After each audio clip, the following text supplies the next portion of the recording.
Yes, good morning to all of you. Now we have already completed basic understanding of the topic of retirement of partner. Now today we are going to consider the advanced level of questions of retirement of partner. आजचे प्रश्न जरा difficult आहे, त्यामुळे आपापसात गप्पा मारणं बंद करा आणि प्रॉब्लेम कडे लक्ष द्या. Second bench, B with me now.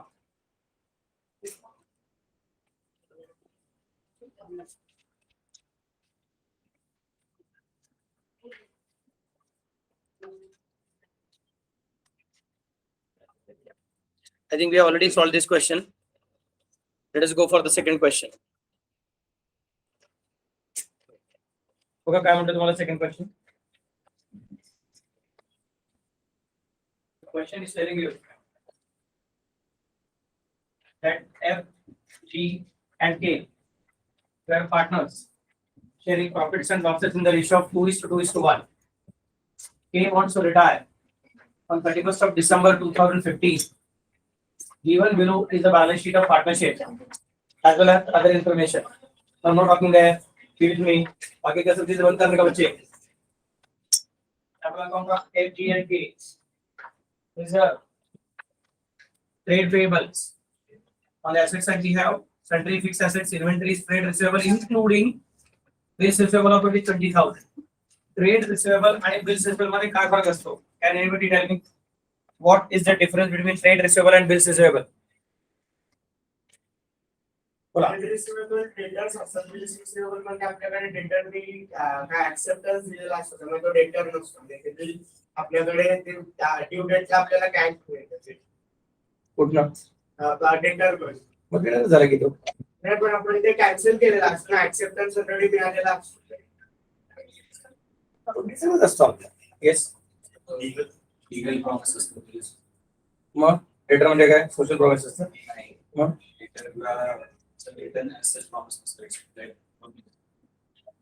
what is the difference between implied contract and formal contract?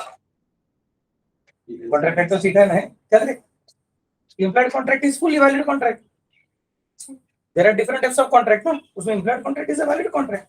इससे मध्ये सिक्युरिटीज एक्सचेंज होतात. म्हणजे जर मला कोणाला दुसऱ्याला काही व्हॅल्यू द्यायची असेल तर मी इन्व्हेस्ट करू शकतो. किंवा बँकेकडून जर मला लगेच कॅशची गरज असेल तर मी बँकेसोबत डिस्काउंटिंग करू शकतो. In case of traders, me as securities म्हणून त्यांना ते दाखवू शकतो. Anybody else? What is your opinion? When you say bill of exchange or bills receivable, you are basically talking about a different type of law.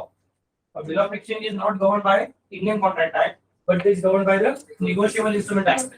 So if there is a breach of contract, if there is a normal debtor who has failed to honor his bill, and that means the dishonor of bill has failed to honor his commitment and honor the due date, a normal person who has not accepted a bill of exchange, if he fails to pay, in that case the remedy available to the other party or to the creditor is a very simple remedy. Go under the Indian Contract Act and find out what is possible under Indian Contract Act. तो उसमें जो performance of contract, breach of contract में जो अलग अलग तुमको remedies दिए हुए रहेंगे.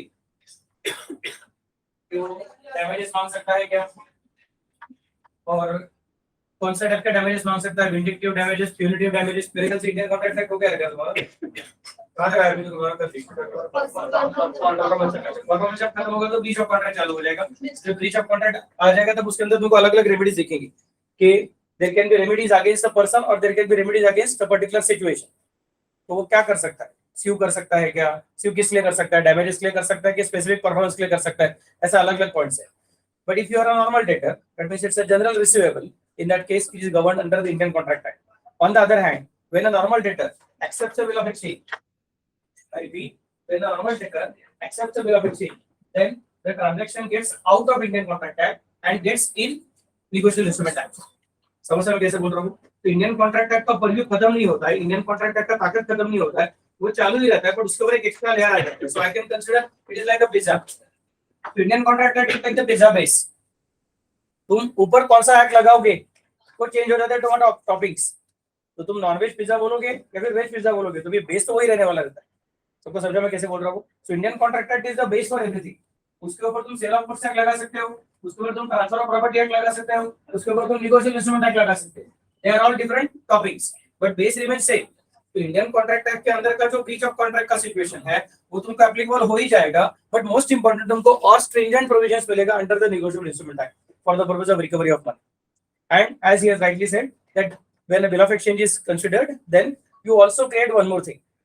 जब मैं यहाँ पे normal transaction create करता हूँ, what happens? I am selling goods and you are accepting that there is a liability against you. You will have to pay after a particular period of time. But this assumption, this acceptance on your part that after a particular period of time you are going to pay me something, that I cannot trade with anybody else, that I cannot exchange with anybody else. ये सिर्फ तुम्हारा और मेरे बीच का transaction हो जाता है, उसके आगे कुछ नहीं हो सकता। समझ में कैसे बोल रहा हूँ? Are getting the point what I'm trying to specify? But if in between I'm required to go for making payment to somebody else, then I cannot tell him that ये मुझे 3 महीने का पैसा देने वाला विश्वास रखो। बोलेगा सर मैं आप पे विश्वास रख सकता हूँ, उस पर कैसे विश्वास रखूँ? क्योंकि उसका मेरा कुछ संबंध ही नहीं है। Third party cannot see for the contract. तो अगर उसने बाद में पेमेंट नहीं किया तो गड़बड़ हो जाएगा। तो आप मुझे कुछ ना कुछ से दे दो, बोलो ठीक है, let us create a security for our transaction that after 3 months you are going to pay me a sum of rupees so and so. Let us write it down, and that written statement is going to be governed under a special act. तो उसमें ये point नहीं आने वाला है कि stranger to the contract cannot sue for the contract. क्या समझ सकते हैं कैसे बोल रहा हूँ? तो उसका फायदा क्या हो जाएगा? अगर तुमने मुझे वो एक्सेप्ट करके दिया हुआ है, मैं किसी और को निगोशिएट करके दे दिया रहेगा और ड्यू डेट पे उससे तुम्हारे पास पैसा मांगने को आए और तुमने पैसा नहीं दिया, तो तुमने जिसके लिए गुड्स परचेस करके रखा था जिसके पास से, जिसको पैसा दिया हुआ नहीं है, only that party can sue against you. ऐसा कुछ नहीं है, the other party can also sue against you. That is the power of negotiation instrument act. So when we say trade receivable, that means it is pure debtors, and when we say bills receivable, that means those trade receivable, याद रखो bills receivable बनने के लिए पहले trade receivable होना जरूरी है. Unless there is an existing debtor-creditor relationship, you cannot create bill of exchange. A valid bill of exchange can be drawn only if pre-existing debtor-creditor relationship is there. सबको समझा मैं क्या बोल रहा हूँ? आई थिंक तुमको बिल ऑफ एक्सचेंज टॉपिक सिखा के हो गया, तो तुमको वहां पे सिखाया हुआ रहेगा कि अगर अपने को लेजर अकाउंट बनाने को बोला रहेगा और प्रॉब्लम में तुमको सेल ऑफ गुड्स का ट्रांजैक्शन बोला हुआ नहीं रहेगा, तो in that case opening balance लिखना पड़ता है। क्यों? क्योंकि जब तक पहले से डेटर क्रेडिटर नहीं हो तब तक तुम बिल ऑफ एक्सचेंज ड्रॉ नहीं कर सकते। सबको समझा मैं कैसे बोल रहा हूँ? तो इसका मतलब बिल रिसीवेबल बनने के लिए पहले ट्रेड रिसीवेबल होना जरूरी है। मैंने ऑलरेडी बोला, पिज्जा बेस के बिना सिर्फ टॉपिंग रखोगे ओवन के अंदर तो गया। समझे मैं कैसे बोल रहा हूँ? तो पिज्जा बेस तो चाहिए, तुमको पहले क्या क्रिएट करना पड़ेगा? गुड्स एंड सर्विसेज क्रिएट करना पड़ेगा, उसका एक्सचेंज क्रिएट करना पड़ेगा, फिर उसके वो कंट्रोल करने का अपना इंडियन कॉन्ट्रैक्ट एक्ट तो है ही, और उसके अलावा तुम्हारे पास एक्स्ट्रैक्ट आ सकता है। Clear all of you what I am trying to specify? Any difficulty? तो अभी वो बोल रहे हैं कि वो जो 70,000 का ट्रेड रिसीवेबल है उसके अंदर कौन छुप के बैठा हुआ है? 20,000 का बिल रिसीवेबल छुप के बैठा हुआ है। मतलब actually speaking they have just created a summary balance sheet, we will have to go for expanded balance sheet. तो हमारे बैलेंस शीट में क्या देखेगा? Trade receivable 50,000 and bill receivable 20,000। ये हम लोग ऐसा कंबाइन नहीं करेंगे, हम लोग उसको सेपरेट बराबर जैसे वैसे दिखाएंगे, क्योंकि वी नो दैट 50,000 के लिए अपने पास सिर्फ कौन सा ताकत है? कॉन्ट्रैक्ट एक्ट है, और 20,000 के अपने पास कौन सा ताकत है? कॉन्ट्रैक्ट एक्ट भी है और नेगोशिएशन इंस्ट्रूमेंट एक्ट भी है। समझा मैं कैसे बोल रहा हूँ? Is it clear all of you? Okay, so next part कौन सा तुम्हारा? Bank 50,000। F and G agree to share profits and losses at the ratio of 3:2 in future. Oh, very good. तो पुराना रेशो क्या था? 2:2:1 था। कौन पार्टनर्स थे? FG के पार्टनर्स थे। कौन रिटायर हो गया? के रिटायर हो गया। अभी बाकी कौन रह गए? F and G बाकी रह गए। उनका फ्यूचर प्रॉफिट शेयरिंग रेशो क्या रहेगा? 3:2 रहेगा। The value of goodwill is taken to be rupees 50,000. The value of goodwill is taken to be rupees 50,000. Sundry fixed assets are revalued upward by rupees 30,000. तो sundry fixed assets को मुझे एक tick mark करके रखने का है। Upward बोल के रखा है, मतलब अपने को 30 रुपए ऐड करने का है। Inventory by rupees 10,000, so inventory co dot mark करके रखेंगे, टिक मार्क करके रखेंगे कि उसमें अपने को 10,000 रुपीज का एप्रिसिएशन करने का है।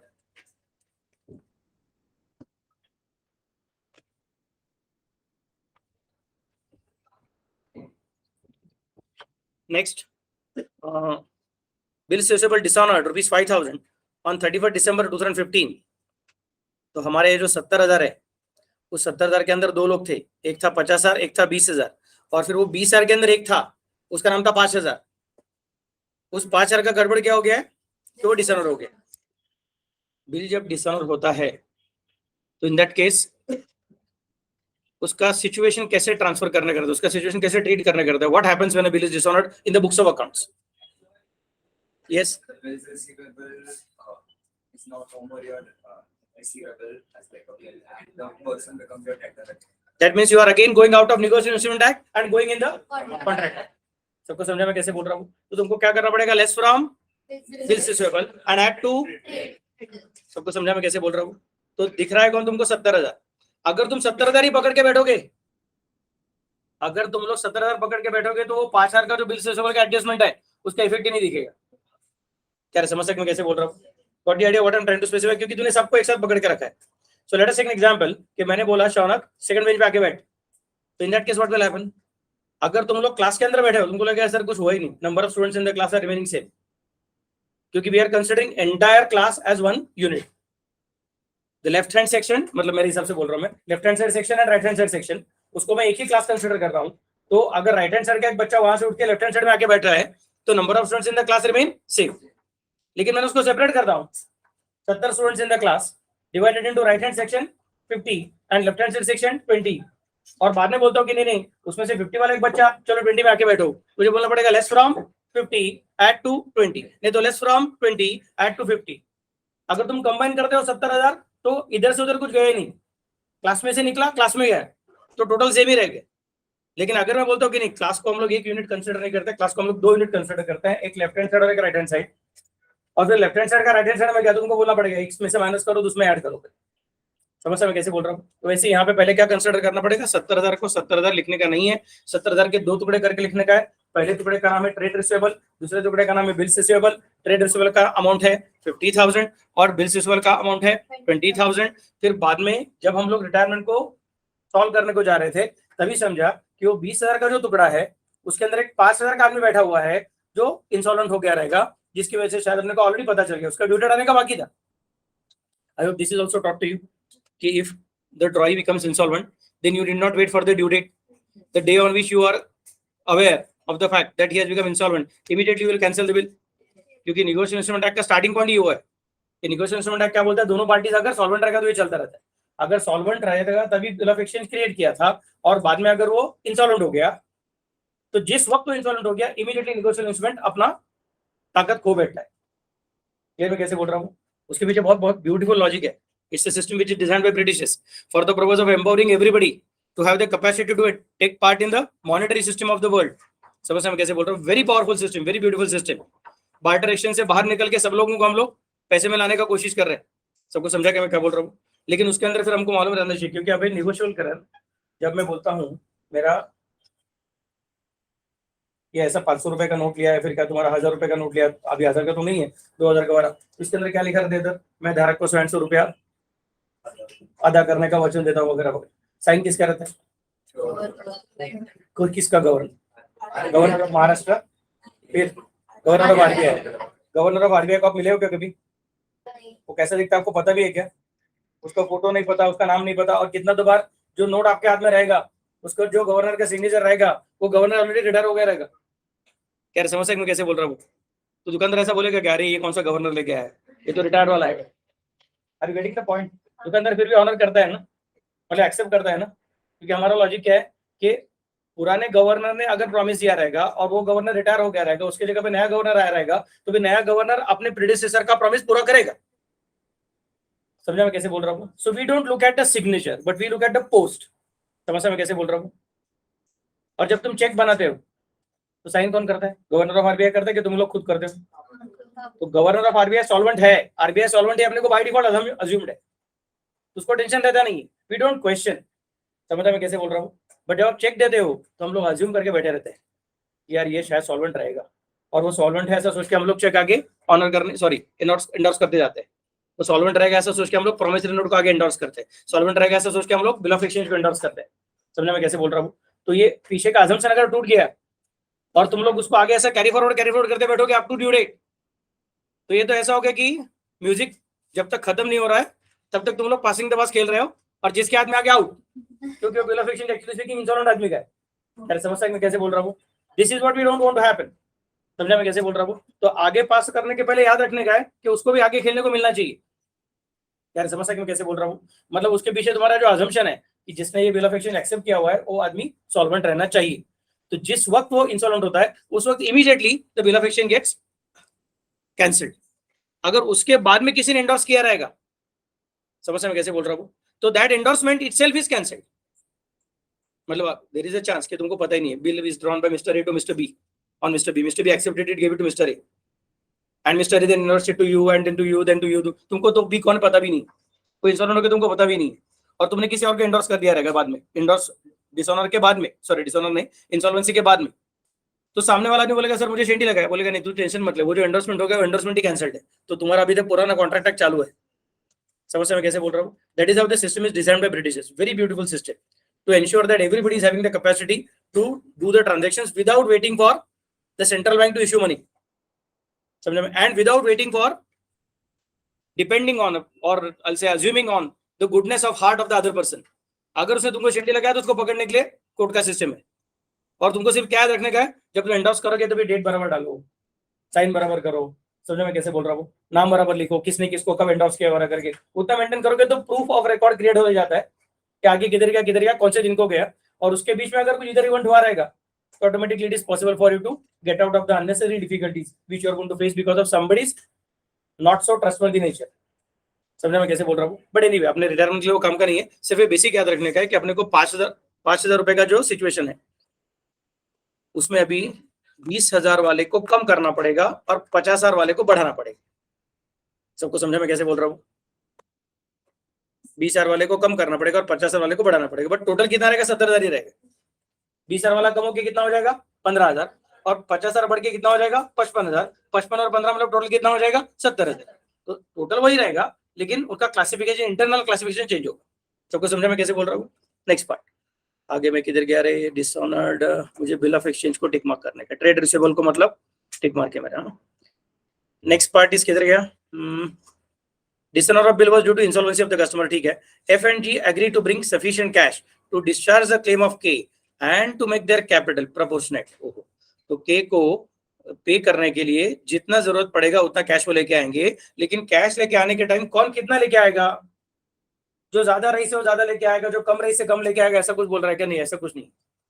अगर शायद तुम कम रईस रहोगे तो भी तुमको ज्यादा कैश लेके आना पड़ सकता है। तो फिर ऐसे कैसे डिसाइड करेंगे who will bring how much cash? Simple, we want your final capitals to be in the profit sharing ratio.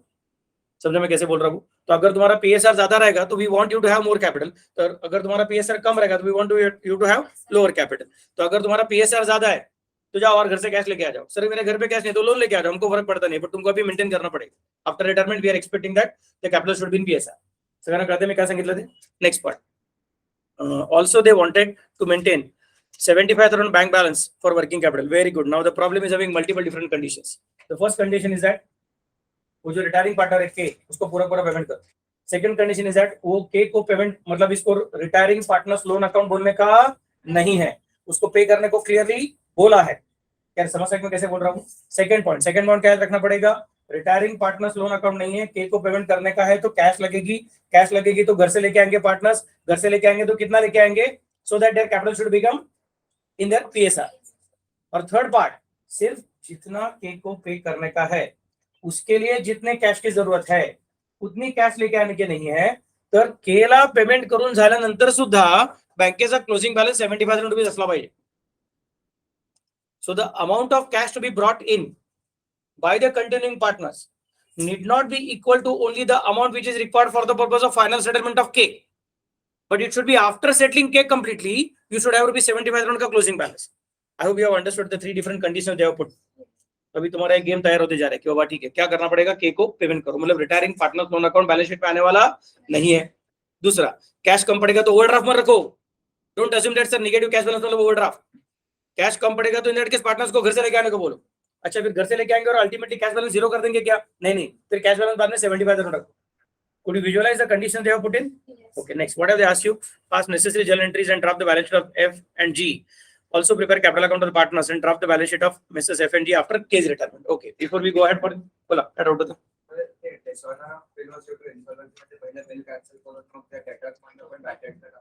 Oh.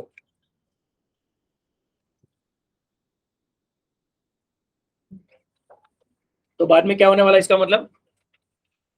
उन्होंने जो सेंटेंस डाला है, चलो अच्छा हो गया, इससे पूछ लिया. तो यहाँ पे dishonour of bill was due to insolvency बोला है. इंसॉल्वेंसी का मतलब क्या होता है? वो आदमी भी पैसा देगा कि पैसा नहीं देगा? देयर इज अ चांस कि कुछ एडजस्टमेंट रह सकता है कि ओवर 20 पैसे in rupee could be recovered from his state और 30 पैसे in rupee could be recovered from his state, ऐसा कुछ स्पेशल पॉइंट रह सकता है, बट प्रॉब्लम ने बोला नहीं तो हम लोग क्या अज्यूम करेंगे 100% इज नॉट रिकवर्ड. सगळ्यांना कळते का मी काय सांगितलं ते?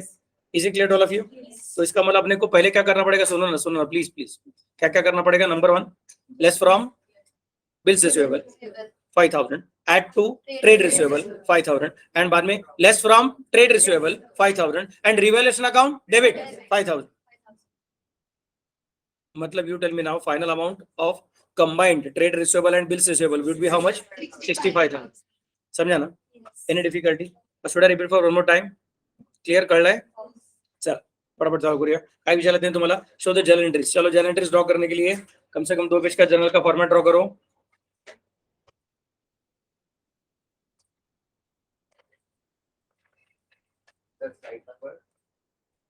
10.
Come on, be quick. Shall I start? In the journal of partnership firm,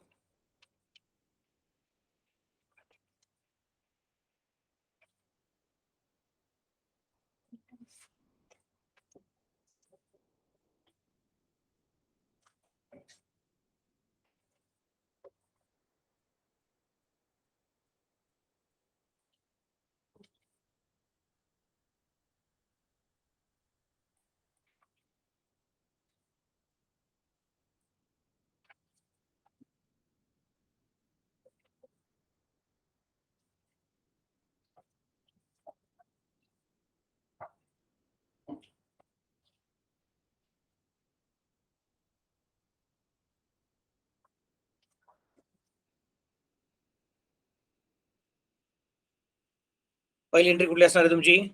partners capital account partners कॅपिटलला जाईल. So if a particular account is going its own account then there is no journal entry required. पण reserve जे आहेत reserve मला आठवत नाही, तुम्ही मला सांगा रिझर्व कुठे ट्रान्सफर करायचे असतात? बॅलन्स शीटला ट्रान्सफर करायचे असतात की पार्टनर्स कॅपिटलला ट्रान्सफर करायचे असतात? तो नाम क्या है रिजर्व, लेकिन जा रहा है कहाँ पे? कैपिटल अकाउंट में, मतलब दूसरे अकाउंट में जा रहा है, मतलब एंट्री करना पड़ेगा. रिजर्व कौन से साइड में? बैलेंस शीट के एसेट साइड में कि लायबिलिटी साइड में? लायबिलिटी साइडची गोष्ट तुम्हाला आता बंद करायची आहे, म्हणजे क्रेडिट साइडची गोष्ट बंद करायची आहे. लायबिलिटी साइड म्हणजे क्रेडिट साइड असते, त्याला बंद करायचं म्हणजे काय करायला लागेल तुम्हाला? डेबिट द्यायला लागेल. So entry will B reserves account debit आणि क्रेडिट कोणाला देणार? Partners capital. पार्टनर्स कॅपिटल कुठला? FGK. त्यांचा रेशो कुठला मला आठवत नाहीये. तर ती तुमची जी अमाऊंट आहे किती? 50 का 10,000? 10,000. ते वरती खाली झालं मला वाटतं थोडंसं लिहायला, बाकी काय नाही. समजतंय का? ते ट्रेड पेबल चुकून 3 लाख पीस समोर दिसत आहे, कारण त्यांनी कॅपिटलच्या समोर 1 लाख पीस घेतले होते. कॅपिटलच्या समोर 1 लाख पीस नाही आहेत. F ची अमाऊंट 1 लाख 20 आहे, G ची अमाऊंट 80 आहे, K ची अमाऊंट 60 है, रिजर्व ची अमाउंट 10,000 है, ट्रेड पेबल 50 है. समझ सके मैं क्या मतलब है? ओके चलो, इंस्टीट्यूट का टाइप सो रहा था, लेकिन आपको सोने का नहीं है. एंट्री करेंगे reserves account debit to F capital to G's capital to K's capital.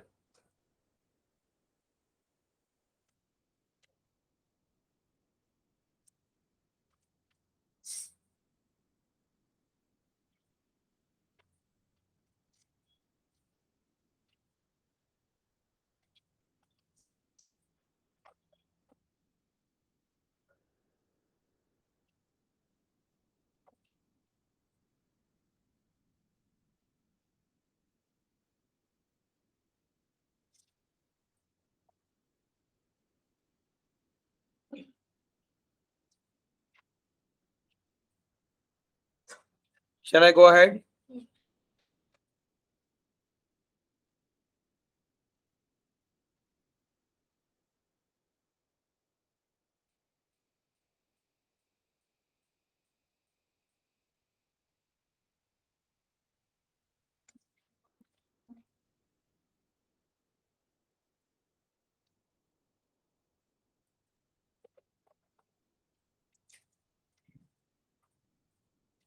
चलो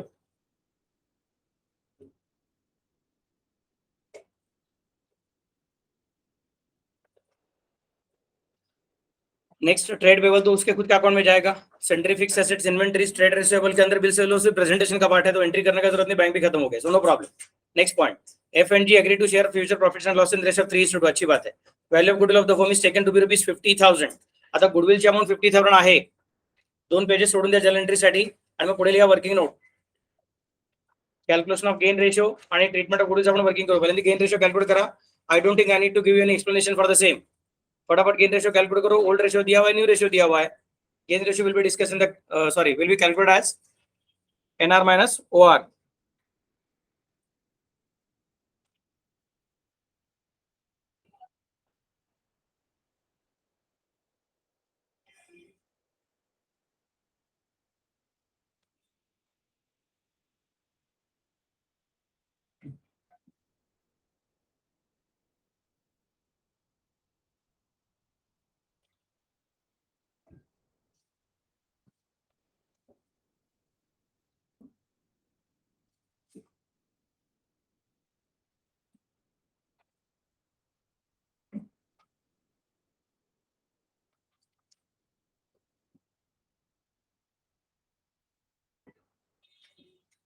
Shall I go ahead?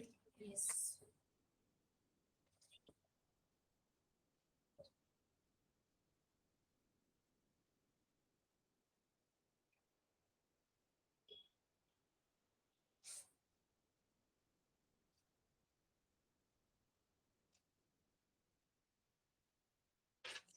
Next part, अब मुझे ट्रीटमेंट ऑफ गुडविल करने का है। Please tell me who gained. Only F has gained. It's not the case कि K retirement के बाद में एफ और जी दोनों को थोड़ा थोड़ा गेन हुआ है, ऐसा कुछ नहीं हुआ, अकेले एफ को गेन हुआ है। इसका मतलब गुडविल का जो भी कुछ एडजस्टमेंट रहेगा वो सिर्फ के और एफ के बीच में होगा, जी को इन्वॉल्व करने की जरूरत नहीं है। सबको समझा मैं कैसे बोल रहा हूँ? I am confuse, you are going to help me. जब भी हम लोग ऐसे एडजस्टमेंट करते हैं तो in that case we are going to consider the firm's goodwill के, we are going to consider only retiring partner share, only retiring partner share. तो 50,000 किसका शेयर है? के का शेयर है कि फर्म का गुडविल है? फर्म का गुडविल है। तो क्या करना पड़ेगा, पहले उसमें से के का शेयर कैलकुलेट करना पड़ेगा। The amount of goodwill of the firm is 50,000 and के शेयर इज 1/5। सो 50,000 का 1/5 मतलब हो गया कितना? 10,000। एंड 10,000 को हम लोग क्या करेंगे फिर? के को देंगे एफ के कैपिटल से निकाल के। क्लियर में कैसे बोल रहा हूँ? चलो फटाफट वर्किंग नोट नंबर 2 कर दो।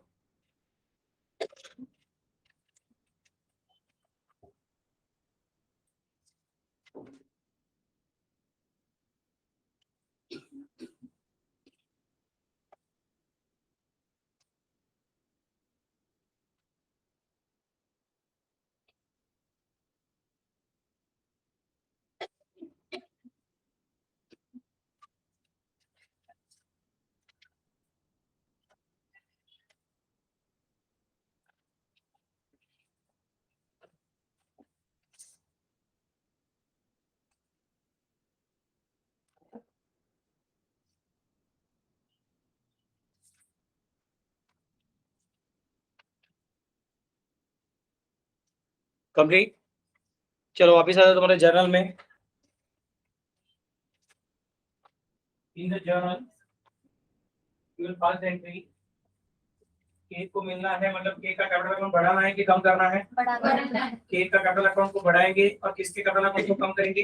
एफ के कॅपिटल अकाउंटला कमी करायचं म्हणजे क्रेडिटला कमी करायचं आहे। क्रेडिटला कमी करायचं म्हणजे काय झालं लागेल? Debit. So the entry will be F capital account debit to K's capital account, F capital account debit to K's capital account.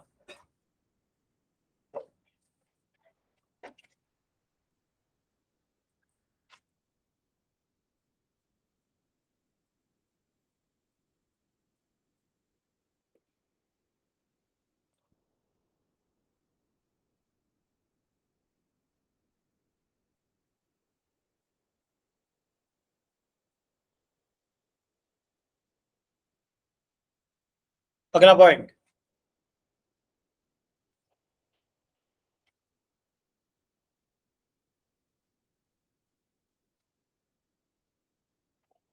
Sundry fixed assets are revalued upward by 30,000, inventory by ₹10,000।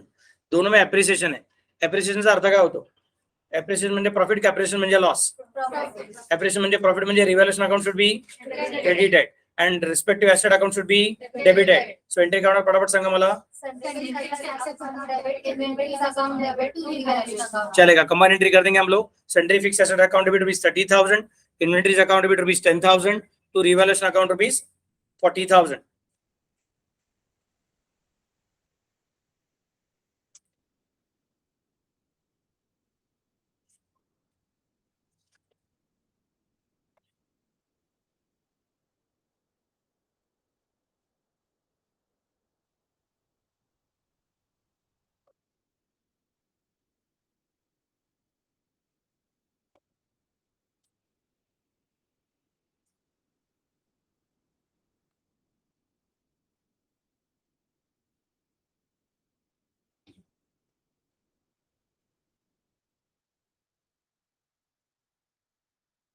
Shall I go ahead? Being sundry fixed assets and inventories appreciated. Next, bills receivable were dishonored rupees 5,030 for December 15. ये जो अपना date है balance sheet का उसी दिन वो dishonour हो गया है, but not recorded in the books. तो अपने को डिसऑनर का पहले एंट्री करना पड़ेगा. I forgot entry for dishonour. Debtors account debit to bills receivable. Narration क्या आएगा? Being bill dishonoured. चलो फटाफट पूरा कर दो. अमाउंट कितना रहेगा? 5,000.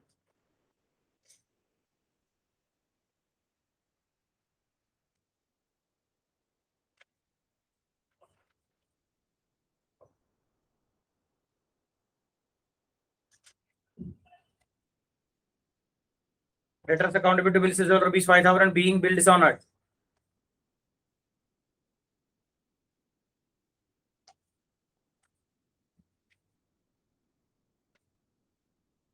Full stop. Next point.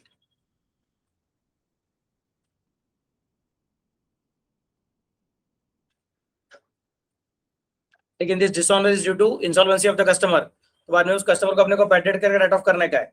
Bad debt generally जाता है पीएनएल अकाउंट के पास, लेकिन इस प्रॉब्लम में भी हम लोग को कब पता चल रहा है? रिटायरमेंट के वक्त. तो हम कहाँ पे ट्रांसफर करेंगे उसको? रिवैल्यूएशन में. एंट्री बोलो बैड डेट का क्या होगा? Don't say bad debts now, नहीं तुमको और एक एंट्री पास करना पड़ेगा. पहले बैड डेट अकाउंट पे टू डेटर्स करके एंट्री पास करना पड़ेगा. समझ में कैसे बोलते? तुम लोग डायरेक्ट एंट्री पास कर देंगे रिवैल्यूएशन अकाउंट पे to debtors account.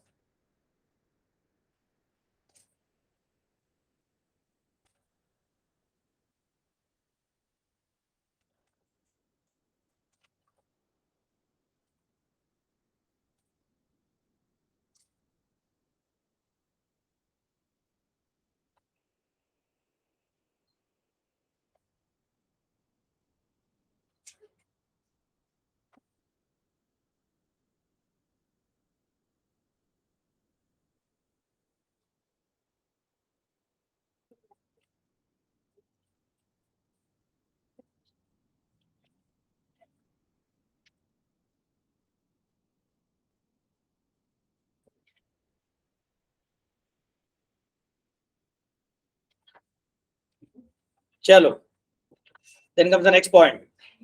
F&G agreed to bring sufficient cash to discharge the claim of K and to make their capital proportionate. Also, they wanted to maintain rupees 75,000 as bank balance in working capital. तो अभी अपने को पता नहीं है. पहले अपने को क्या करना पड़ेगा? पहले अपने को K को पे करना पड़ेगा. K को पे करने के लिए अपने को पहले ढूंढना पड़ेगा K का कैपिटल अकाउंट का बैलेंस कितना है. सुनो ना, ठीक से सुनो ना, मैं क्या क्या सोच रहा हूँ, क्योंकि तुमको एग्जाम में खुद को सॉल्व करने का. सबसे पहले अपने को सोचने का है कि 75,000 का बैंक बैलेंस रखने का. लेकिन बैंक बैलेंस इतना कब रहेगा? नंबर 1 के को पे करने के बाद, और नंबर 2 एफएनजी ने कैश लेके आने के बाद. मतलब अभी क्या क्या बाकी है? पहले के को पेमेंट करने का बाकी है और एफएनजी ने कैश लेके आने का बाकी है. के को पेमेंट करने का तो पता रहना चाहिए कि के को पेमेंट कितना करने का है. तो कितना पेमेंट करने का मतलब पहले क्या सोचना पड़ेगा? रिवैल्यूएशन अकाउंट क्लोज करो तो तुमको समझेगा प्रॉफिट लॉस कितना है. फिर अपने को तीनों पार्टनर को ट्रांसफर करना पड़ेगा. फिर के का कैपिटल अकाउंट क्लोज करना पड़ेगा. फिर अपने को समझेगा कि के को कितना पेमेंट करना है. So now the first step to be done is closing revaluation account, finding out profit और लॉस. रुको तो सही, उन्होंने क्या पूछा अपने को? जर्नल एंट्री पूछा, डायरेक्टली बैलेंस शीट पूछा हुआ है, मिलाकर आपको सबको, और कैपिटल अकाउंट भी पूछ के रखा हुआ है. क्लियर ना? तो हम क्या कर देंगे, जो पूछा है वो तो अपने को करना ही है. कौन सा चीज है? Capital account and balance sheet. और जो नहीं पूछा वो भी एक्स्ट्रा करेंगे. कौन सा? 2 चीजें, revaluation account and bank account. क्या समझ सकते मैं कैसे बोल रहा हूँ? उसको वर्क नोट बोलेंगे. तो आपने ऑलरेडी वर्क नोट नंबर 1 और 2 हो गया आपका. वन का नाम है calculation of gain ratio, two का नाम था आपका ट्रीटमेंट ऑफ गुडविल, उसके नीचे लिखोगे working note number 4, working note number 4 revaluation account around 8 lines, 8 to 9 lines.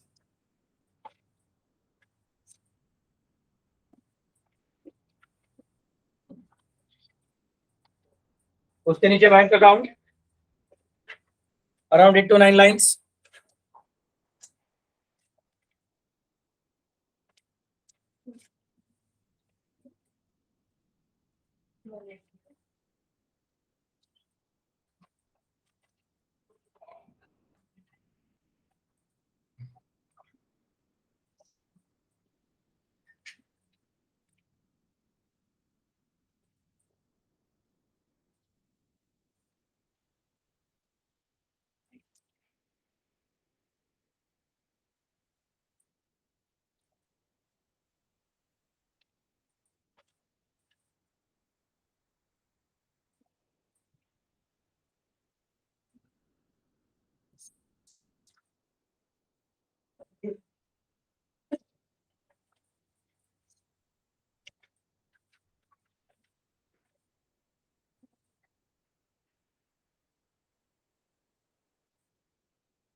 Complete.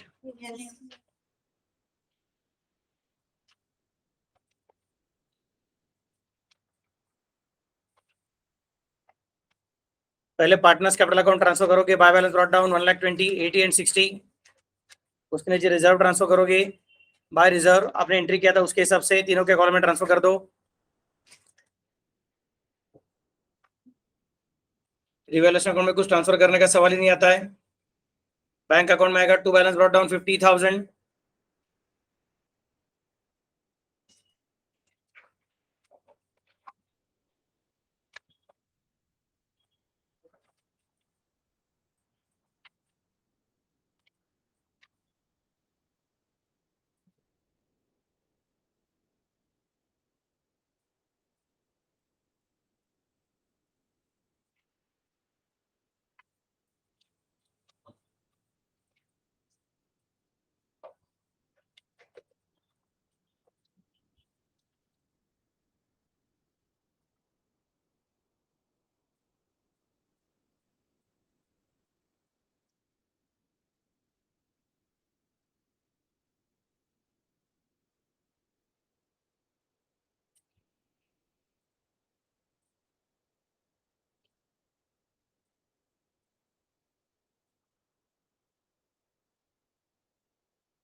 चला गो अहेड।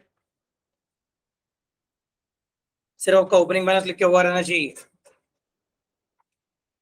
फिर एक एक एंट्री फिर से चेक करेंगे। पहला एंट्री रिजर्व का था, उसका पोस्टिंग करके हो गया है। दूसरा एंट्री एप्रिसिएशन का था, उसका सेकंड इफेक्ट रिवैल्यूएशन के क्रेडिट साइड में जाएगा।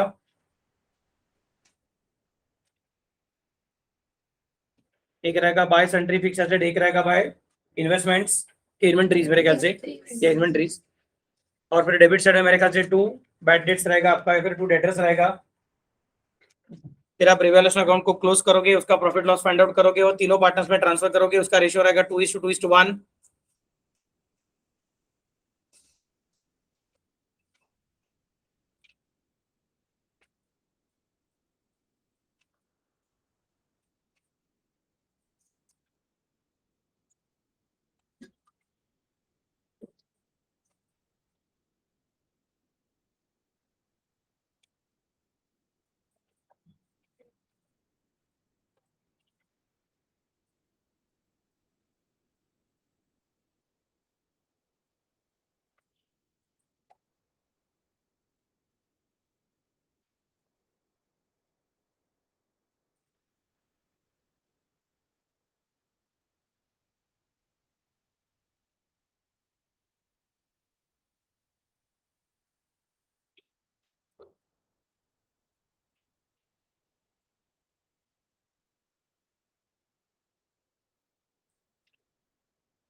Shall I go ahead?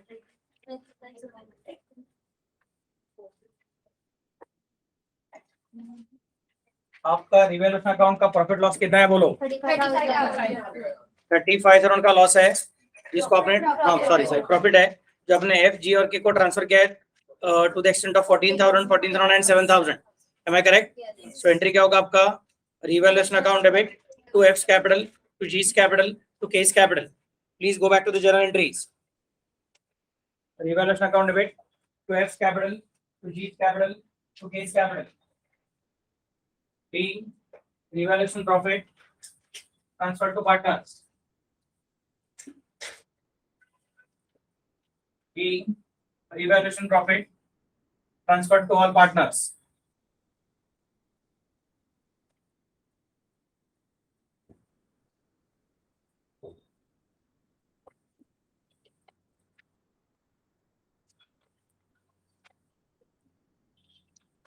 तो रिवैल्यूएशन अकाउंट को क्लोज करके हो चुका है.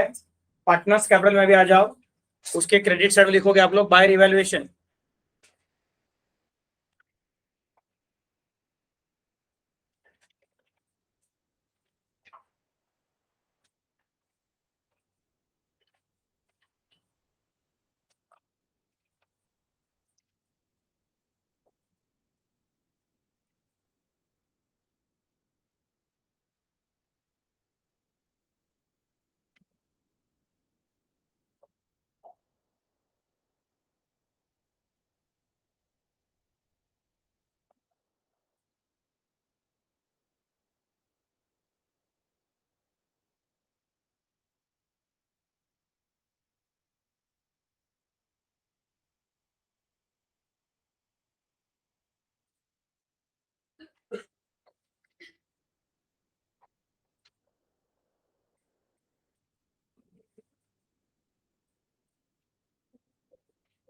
Complete. Now before I go ahead, I just want to ensure that you have made all the necessary posting in the capital account properly. इनका capital account का credit side ला please check करा. By balance brought down आहे का रे 1,20,80. By reserves आहे का? By revaluation आहे का? Goodwill की entry केले का? By F capital dash dash 10,000. And त्या 10,000 च्या entryचा second effect debit side ला परत to case capital 10,000 dash dash केलेला आहे का बघा please. Please check this entry. By F capital dash dash 10,000 तूने किया हुआ है क्या? और debit side में to case capital 10,000 dash dash वो किया हुआ है क्या चेक करो. नहीं किया रहेगा तो प्लीज कर दो वरना बाद में डिफिकल्टी आएगा. Shall I go ahead? Any difficulty? Then comes the next point.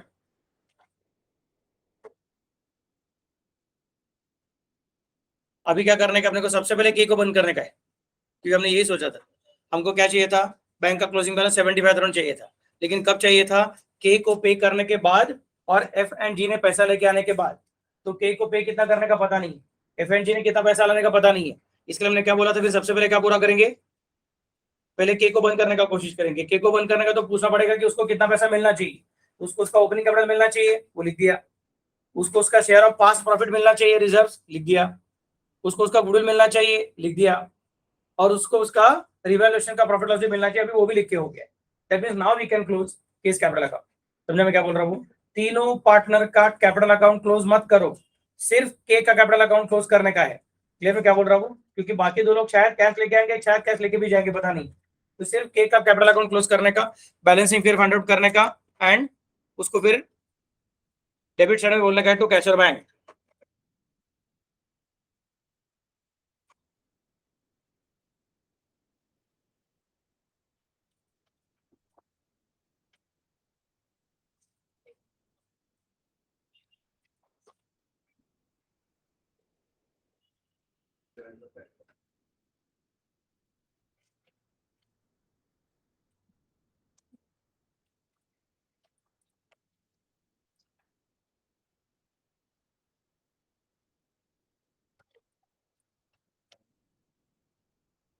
I think the balance of case capital account should be 79,000. उसका नाम रखेंगे हम लोग टू कैश और बैंक. उसका सेकंड इफेक्ट हम लोग कैश और बैंक अकाउंट के क्रेडिट साइड में डाल देंगे.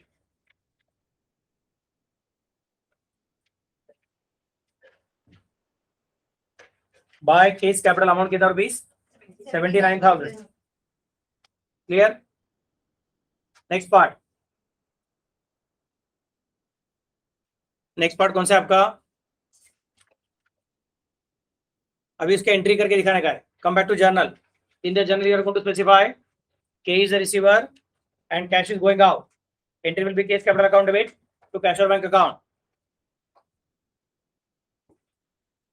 K is the receiver, cash is going out.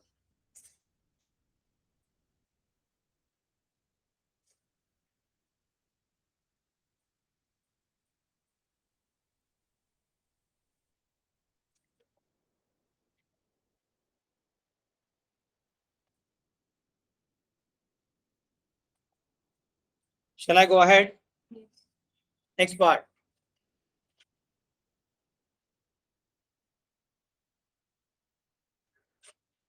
अभी अपने को मालूम नहीं है कि F ने कितना कैश लेके आने का और G ने कितना कैश लेके आने का, लेकिन अपने को ये मालूम है कि आपका कैश अकाउंट का क्लोजिंग बैलेंस कितना रहना चाहिए.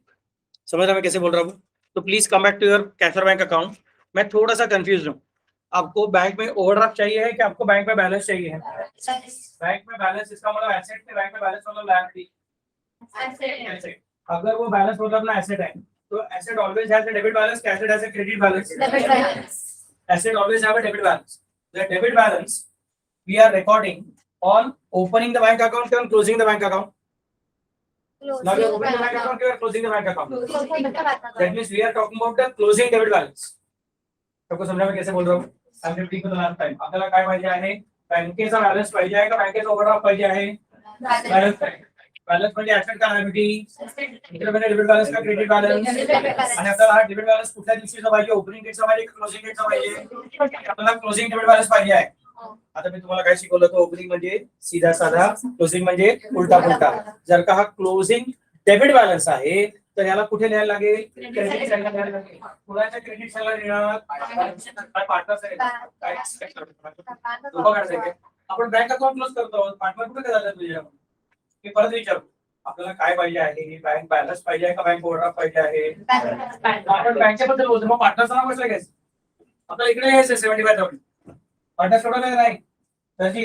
हाँ सो रहे थे, पीछे से आवाज था, एको करते हो, ऐसा मत कीजिए. चलो, अमाउंट क्या है आपका? 75,000. क्लियर? कहाँ पे लिखेंगे हम लोग? इसके क्रेडिट साइड, कैश और बैंक अकाउंट के क्रेडिट साइड लिखेंगे. बाय बैलेंस ब्रॉट डाउन, और sorry by balance carried forward.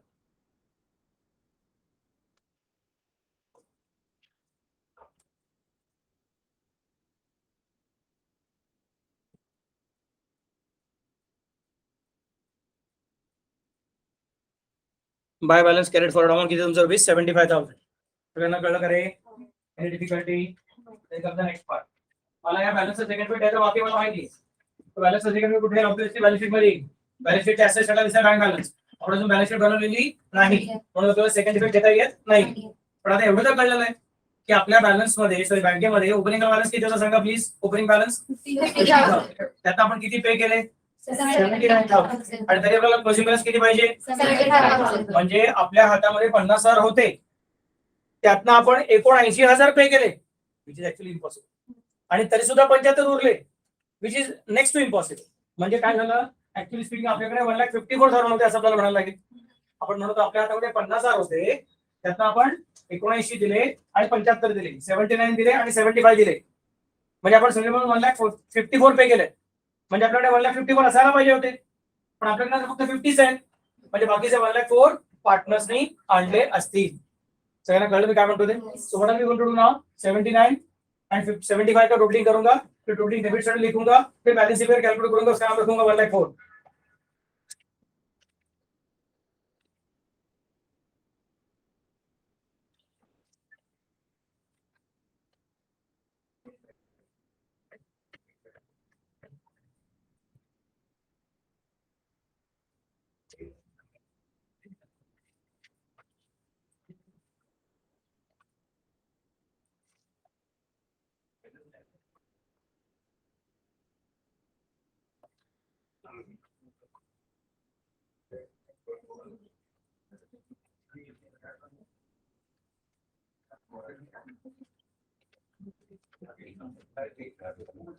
चलो बोला.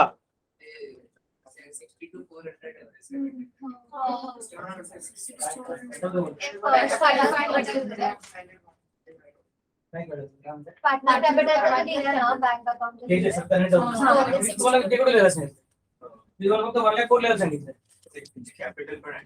त्याला काय करायचं I have not told you to write this I just told you write this 1 lakh code समझे क्या अभी तेरा दिमाग क्या चल रहा है तेरा दिमाग चल रहा है कि 1 लाख कोड धर उनको मैं पीएसआर में लेके आऊंगा they have not told you that partners should bring in necessary cash in PSR they have told you that their closing balance should be in PSR क्या समझ सकते क्या बोल रहा हूँ the sentence tells you that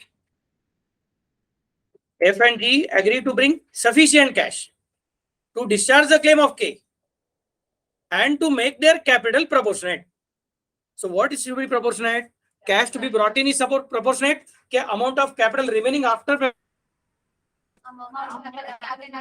तो तुम इस कैश को डिवाइड मत करते बैठोगे जितना भी 1 लाख 4 उसको डिवाइड करेंगे समझा मैं कैसे बोल रहा हूँ क्योंकि शायद उनका ओपनिंग कैपिटल ऑलरेडी पीएसआर में नहीं रहेगा चेक करो उनका ओपनिंग कैपिटल कितना था 1,20,000 and 80 था क्या समझ सकते कैसे बोल रहा हूँ और उनका पीएसआर क्या उनका भी 3:2 कुछ है मेरे ख्याल से नया पीएसआर 3:2 तो 3:2 में तुम्हारा ओपनिंग बैलेंस है कि नहीं मालूम नहीं और उनका पुराना रिजर्व कितना था 10,000 था 10,000 को हमने कैसे डिवाइड किया 10:2:1 में डिवाइड करके रखा हुआ है तो ओपनिंग कैपिटल फिर से चेंज हो गया है क्या समझ सकते क्या बोल रहा हूँ फिर हमने रिवैल्यूएशन का प्रॉफिट को 2:1 में दिया हुआ है और अपने को उनका क्लोजिंग बैलेंस 3:2 में चाहिए है so what is already distributed as may be 2:1 that will have to be converted into 3:2 समझा मैं कैसे बोल रहा हूँ तो please don't think that they are bringing cash in PSR उन्होंने ऐसा किधर भी नहीं बोला है कि F and G agreed to bring sufficient cash in PSR to discharge के ऐसा नहीं बोला हुआ they have told you F and ji decided to bring sufficient cash to pay Mister K and to make their capital म्हणजे ती वेगळी condition आहे and to make their capital in proportionate to their PSR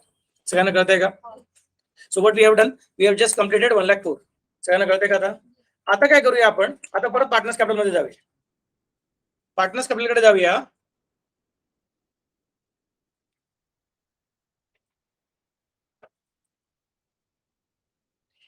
जरा NEET लक्ष द्या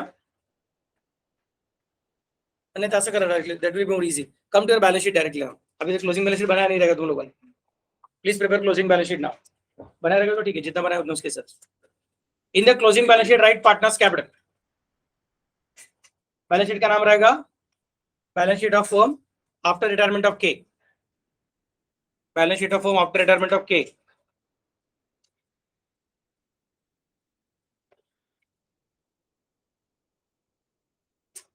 उसमें सबसे पहला पॉइंट क्या रहेगा लायबिलिटी साइड में पार्टनर्स कैपिटल अंदर क्या नाम रहेगा 1F and G पीएसआर क्या रहेगा 3/5 and 2/5 3 पंचमांश आणि 2 पंचमांश किती बॅलन्स आपल्याला काय माहिती नाही सोडून द्या त्याच्या खाली लिहा रिझर्व मध्ये लिहायचं का नाही लिहायचं नाही लिहायचं डिस्ट्रीब्यूशन एकदम झालं नो प्रॉब्लेम त्याच्या खाली ट्रेड पेबल कारण तुझ्या बॅलन्स शीट मध्ये सगळे ट्रेड पेबल होते प्राडे पायाबले अमाउंट कितना उसका 50,000 डायरेक्ट आउटर कॉलम सर कहां से आया 50,000 आपको ओपनिंग बैलेंस शीट में दिया हुआ था क्लियर नेक्स्ट उसको कुछ डॉट पर प्लेस किया डायरेक्ट आउटर कॉलम लिखा next is fix assets inner column में असणार तुमचे सेंटर फिक्स एसेट्स जुने फिक्स एसेट किती तुमच्याकडे बघा जरा 1,50,000 त्यात तुम्ही अप्रिसिएशन केलं आहे 30,000 रुपयाची तुम्ही एंट्री करून झाली होती त्याचा सेकंड इफेक्ट याचा बाकी आपला रिव्हॅल्युएशन अकाउंटचा देऊन टाकायचा 30,000 चा सेकंड इफेक्ट 1 लाख अधिक 30,000 म्हणजे झाले किती 1,80,000 आउटर कॉलम 1,80,000 त्याच्या पुढे आहे इन्व्हेस्टमेंट्स गुंतवणूक नाही इन्व्हेस्टमेंट नाही इन्व्हेंटरीज इन्व्हेंटरीची अमाउंट तुमची बघा जुनी अमाउंट 50,000 त्याच्यामध्ये तुम्हाला 10,000 चं अप्रिसिएशन करायचं आहे 10,000 चं अप्रिसिएशन केलं तर आउटर कॉलम किती येणार आहे 60,000 60,000 16,000 नाही 60,000 चला बिगी बिगी पुढला पॉइंट ट्रेड रिसीवेबल अभी जरा सवाल के उन्होंने समरी कर दिया था हम उसको सेपरेशन में खेलेंगे तो लिखेंगे ट्रेड रिसीवेबल ब्रैकेट मध्ये एक्सक्लूडिंग बीआर बीआर म्हणजे काय तो ट्रेड रिसीवेबल ब्रॅकेट मध्ये एक्सक्लूडिंग बीआर तो टोटल ट्रेड रिसीवेबल प्रॉब्लम में अपने को 70,000 दिया था, उसके अंदर छुपा हुआ पीआर कितना था 20,000। नहीं सर, कुछ तो 15,000 था, वो 15,000 बाद में। पहले 70 के अंदर कौन छुपा है, 20 छुपा है, फिर उसको सेपरेट निकालेंगे, उसके बाद में देखेंगे क्या होता है क्या नहीं होता है। क्या मैं कैसे बोल रहा हूँ, right here trade receivable inner column मध्ये 50,000, next less bills receivable, sorry add bills receivable dishonoured 5,000,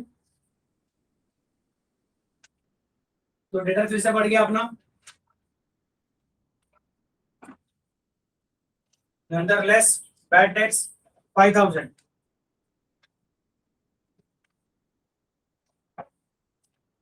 less bad debts 5,000,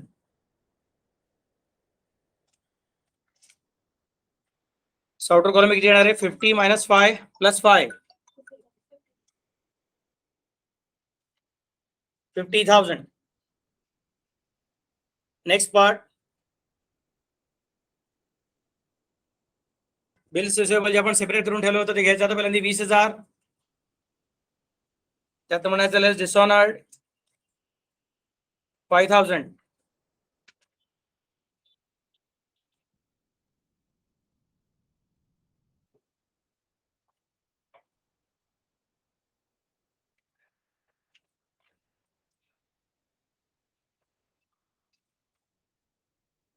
next part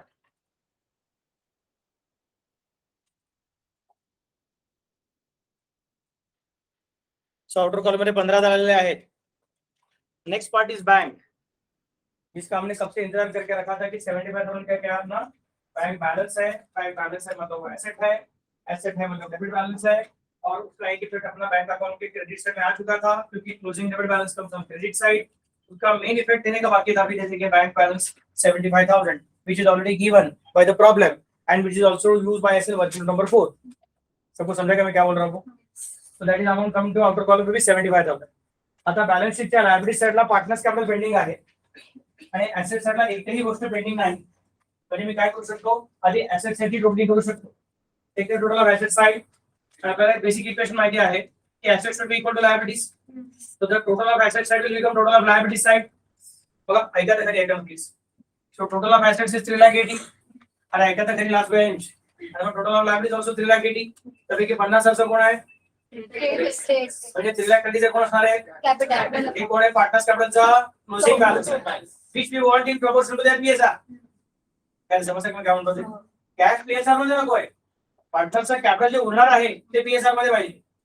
तू रिटायर झालास निघून जा, आम्ही जे उरू तर आमचं PSR आणि आमचं कॅपिटल रेशो सेम असेल, हे आम्हाला मेंटेन करायचं। आमचं कॅपिटल सगळं मिळून किती आहे 3,20,000, त्यामध्ये एकाने किती दिलं 3 रुपये, दुसऱ्याने किती दिलं 2 रुपये। जर का टोटल कॅपिटल 5 रुपये असतं तर एकाने 3 दुसऱ्याने 2, पण टोटल कॅपिटल 5 पाहिजे का 3,30,000 पाहिजे, तर 3,00,000 कितना डिवाइड करूया, ऐका तर तरी घाई करू नका, 1,98,000 आणि 1,32,000। आता हे काय आहे, हे कॅपिटल आणलेलं आहे, काही कॅपिटल आधीपासून होतं, काही कॅपिटल आता क्लोजिंग बॅलन्स आहे, म्हणजे हा आपल्या पार्टनर्स कॅपिटलचा क्लोजिंग बॅलन्स असेल। काही करू नका, 2 मिनिटं थांबा। मग हे जे 1,98,000 आणि 1,32,000 मिळेल तर आपल्या पार्टनर्स कॅपिटल अकाउंटचा क्लोजिंग बॅलन्स। आता मला सांगा कुठला बॅलन्स आहे, कुठला बॅलन्स आहे, क्रेडिट बॅलन्स का credit balance, credit balance on which date, opening date का closing date, closing credit balance, closing credit balance बस कम ऑन डेबिट साइड। मग पार्टनर्स कॅपिटलच्या डेबिट साइडला 2 बॅलन्स कॅरीड फॉरवर्ड, अमाउंट किती असणार आहे 1,32,000। मग आपण पार्टनर्स कॅपिटल अकाउंट क्लोज करू, मग आपल्याला कळेल कोणी किती कॅश आणली आणि त्या कॅशची टोटलिंग बरोबर किती असली पाहिजे 70,000। चाल रे काहीतरी बडबड करतात आजच मुलं, त्याची टोटलिंग असली पाहिजे 1,04,000। समजतं 75 चा बॅलन्स आहे रे, आता काय परत 75 घेऊन बसतात, कळतंय का काय चाललंय ते? आय एम रिपीटिंग अगेन, काय केलं आपण, आपल्याला एवढं कळलं होतं की 50चा ओपनिंग बॅलन्स होता, प्लीज माझ्याकडे बघा, माझ्याकडे म्हणजे माझ्याकडे नाही बोर्डकडे बघा, ओके। बॅलन्स किती आहे तुमचा 50,000चा आहे, त्यात तुम्ही किती पे केलेत 79 पे केलेत, आणि तुम्ही किती पे केलेत 75 पे केलेत। सर 50 असताना 79 आणि 75 तुम्ही पेच करू शकत नाही, अरे मॅडम चला स्टार्ट, ओके। तो इसका मतलब आपके पास 1,54,000 रहना चाहिए, लेकिन आपके पास तो 50 ही है, इसका मतलब 1,04,000 किसने तो लाया रहेगा, किसने लाया रहेगा, एफ एंड जी ने लाया रहेगा। तो कितना लाया एफ ने, कितना लाया जी ने, बोलेंगे इतना लाया, जिसकी वजह से उनका क्लोजिंग बैलेंस पीएसआर में आ गया। तो क्लोजिंग बैलेंस उनका कितना है वो पहले चेक करना पड़ेगा, इसके लिए बैलेंस शीट के पास गए, बैलेंस शीट का टोटलिंग किया, उसका टोटलिंग यहाँ पे लेके आए, फिर उसमें से लायबिलिटीज को हटा दिया बाकी सब, क्योंकि बेसिक अकाउंटिंग इक्वेशन 11वें में सीखा हुआ था, assets is equal to capital plus liabilities, यानी कि asset minus liabilities is equal to capital. तो कैपिटल का अमाउंट कितना आ गया 3,30,000 शुड बी इन पीएसआर, तो मुझे क्लोजिंग बैलेंस मिल गया। फिर वो क्लोजिंग बैलेंस अपने आपको पूछा कि किधर का है, लायबिलिटी साइड का है, कौन से दिन का है, लास्ट डेट का है, मतलब it is a closing liability balance, मतलब closing credit balance, and closing credit balance comes on debit side, that means this is going to be in the debit side of partners capital account. फिर वो partners capital account के debit side में लिख दूंगा, फिर partners capital का totalling करूंगा, फिर उसमें बैलेंसिंग फिगर आएगा, और वो बैलेंसिंग फिगर का टोटलिंग अगर 1,04,000 के जितना आया तो मेरा कैलकुलेशन बराबर है, वरना मैंने कुछ तो गड़बड़ किया। सबको समझा क्या? चेहरे पे बड़े बड़े क्वेश्चन मार्क है, बोलिए तूने तुझे आंसर। असं पूर्ण मग पहिले तर 1734 नव्हत्या आहे, म्हणजे 1,04,000 आपल्याला हे माहित नाही ना 1734 मध्ये कट होते, तर ते असं उलट कॅल्क्युलेशन कसं आहे? कसं जायचं म्हणजे आता टोटलिंग करणार कसं काय करतो? हे 1,98,000 आहे की नाही इकडे, 1,98,000 कळलं तुला कुठून आलं ते? नाही पण 1734 नाही ना, मग तो वेगळा अरे माझ्या राजा असं काय करतो, हे 1,90,000 आणि 1,32,000 आपल्याला इकडनं कळले, इकडनं कळले ते मला क्लोजिंग मध्ये इकडनं कळलं ना, असं काय करतो, हा इकडनं काढला की मी आधी, हे 75 मला कुठनं कळले, मग आता 75 बॅलन्स नक्की कन्फर्म आहे, आणि हे सगळे बॅलन्स ऑलरेडी कन्फर्म आहेत, म्हणजे टोटल कन्फर्म आहे, मग टोटल कन्फर्म आहे, मग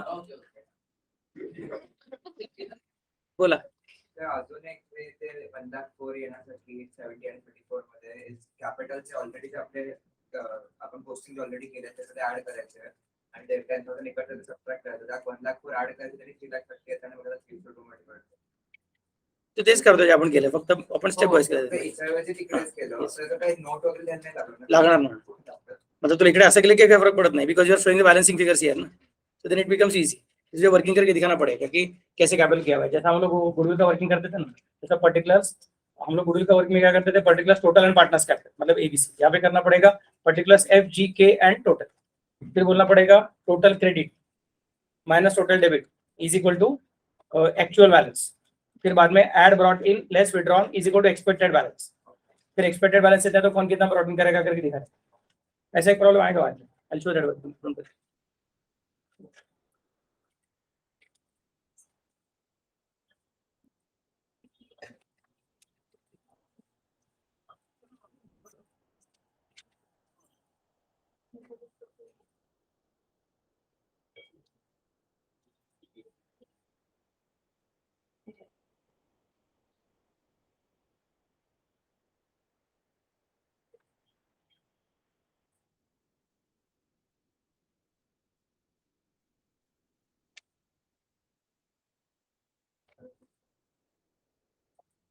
चलो, can I go ahead? Yes. आला का 3,80,000, Yes. आला का 3,30,000, हो. घेतला का त्याला 1,90,000 आणि 1,32,000 मध्ये, हो. क्या बात, शाळे मुला ज्ञानाचा प्रकाशाचा क्लासमध्ये पसरलेला असतो। चलो नेक्स्ट, फिर उसके बाद में क्या आएगा रे, उस 1,98,000 और 1,32,000 को हम लेके जाएंगे किधर, पार्टनर्स कैपिटल में डेबिट साइड में, नाम रखेंगे to balance carried forward bracket में फ्रॉम बैलेंस शीट, सो यहां से बैलेंस शीट में नहीं गया बल्कि बैलेंस शीट से यहां पे आया,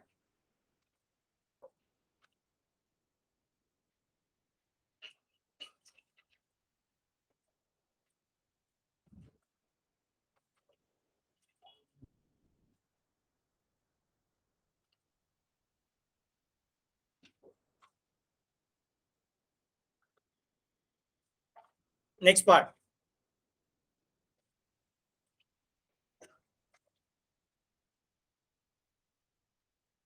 shall I go ahead? Yes.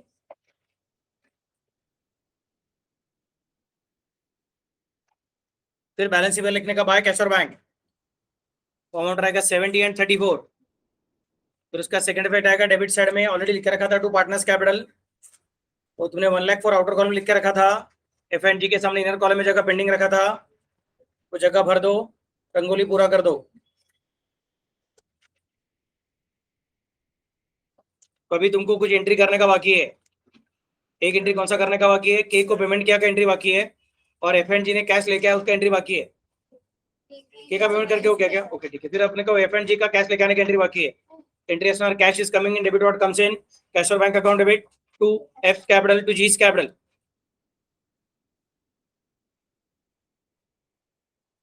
अभी शौनक साहब ने पूछा हुआ है तो मैं तुमको और एक वर्क नोट भी सिखा देता हूँ.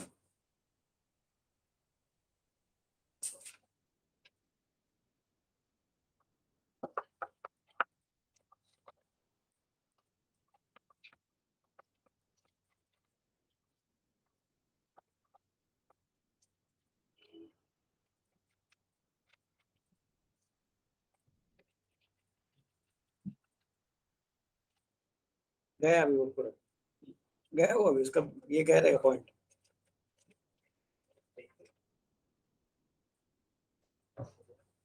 Shall I go ahead? अजून एक अल्टरनेट वर्क नोट शिकवू कसं करायचं म्हणून. ते हे 1,04,000 ला कसं डिवाइड केलं आपण. नको असं काय करतं, शिकावे असं काय करा करा करा. मी तुम्हाला फक्त विचारतो ते काय तुमचं ऐकण्यासाठी नाही रे, म्हणून गमत फक्त दाखवतो. I think give an importance doesn't mean that actually give importance. चलो ठीक है,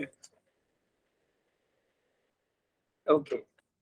ऐसे जरा तुमको अच्छा लगे कि बाबा सर अपने को भाव देते हैं करके, इसलिए बोलता हूँ. एक्चुअली भाव नहीं देते.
ओके, सबसे पहले क्या कर रहा हूं मैं, total credit minus total debit. अभी क्रेडिट किसका देखने का अपने को, पार्टनर्स कैपिटल का देखने का है. नाउ फॉर्चुनेटली फिर अनफॉर्चुनेटली अपना प्रॉब्लम ऑलरेडी सॉल्व करके हो गया. So then you have to imagine as if you are solving the problem for the first time. मतलब अपना कैपिटल अकाउंट पूरा क्लोज करके नहीं हुआ ऐसा सोचने का है. सो कैपिटल अकाउंट पूरा क्लोज करके नहीं हुआ मतलब उसके अंदर क्या क्या करके हो गया है. ये बैलेंस ब्रॉट डाउन का एंट्री करके हो गया है, रिजर्व्स का एंट्री करके हो गया है, रिवैल्यूएशन का प्रॉफिट लॉस का एंट्री करके हो गया और गुडविल का एंट्री करके हो गया. ये कैशर बैंक का एंट्री करने का बाकी है. क्या रे समझ सकते मैं कैसे बोल रहा हूँ. और ये गुडविल का एंट्री करके हो गया. इधर का दिख रहा है क्या, कहाँ पे, डेबिट साइड में थर्ड बेंच किधर देख रहा है, दिख रहा है क्या, नहीं तू नहीं, तेरे साइड वाला, हाँ दिख रहा है ना. उसके नीचे का बैंक का एंट्री करने का बाकी है और उसके नीचे का बैलेंस कैरेट फॉरवर्ड लिखने का बाकी है. ऐसा सोचो, मतलब what is being done, opening balance is posted, reserves are posted, revaluation account is posted, goodwill is adjusted, what is pending only is cash brought in और कैश विथड्रॉन. उतना ही pending है. क्या समझ सकते मैं कैसे बोल रहा हूँ. Can you visualise what is happening. तो अभी तुम मुझे बताओ कि ये वाला एंट्री जो है कैश और बैंक का, वो छोड़ के टोटल क्रेडिट कितना बताओ एफ का. 1,20,000 प्लस 4 मतलब 1,24,000 प्लस 14 मतलब 1,30,000 8,000. Is the total credit of F. Yes. Okay, और जी का मन में कैलकुलेट करके रखो, बाद में मुझे बताना. Shall I go ahead? ये कितना बोला? 1,38,000 ना रहे पहले एफ का. So right here 1,38,000. जी का कितना बोला आपने? 98,000. और के का कितना कुछ पता है क्या? 79,000. तो टोटल ऑफ पार्टनरशिप कैपिटल कितना हो गया बता अभी, सब मिला के, तीनों का मिला के?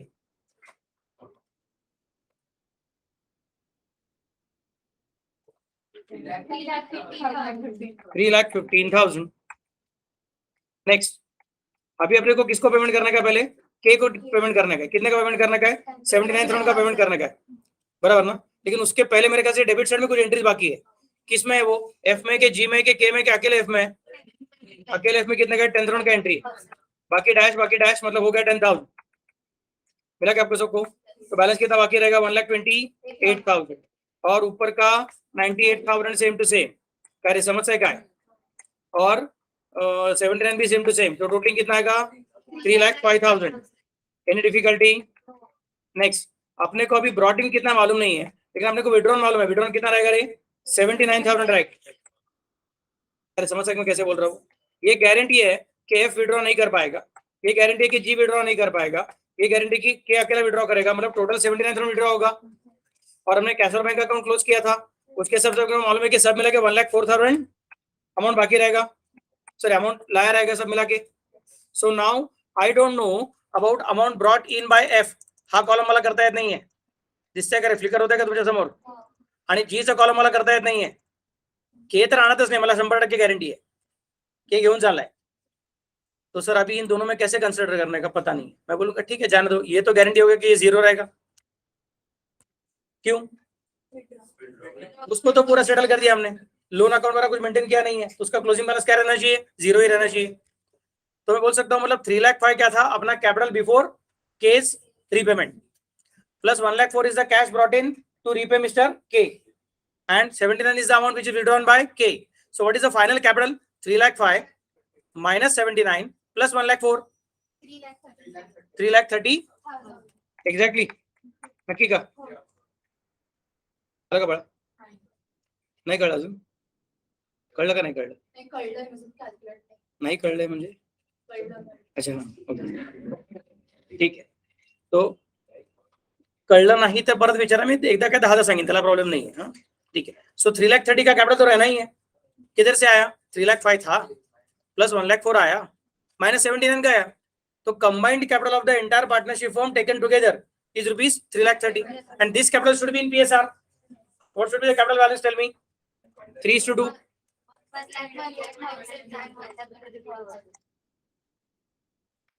क्या बोला प्लीज?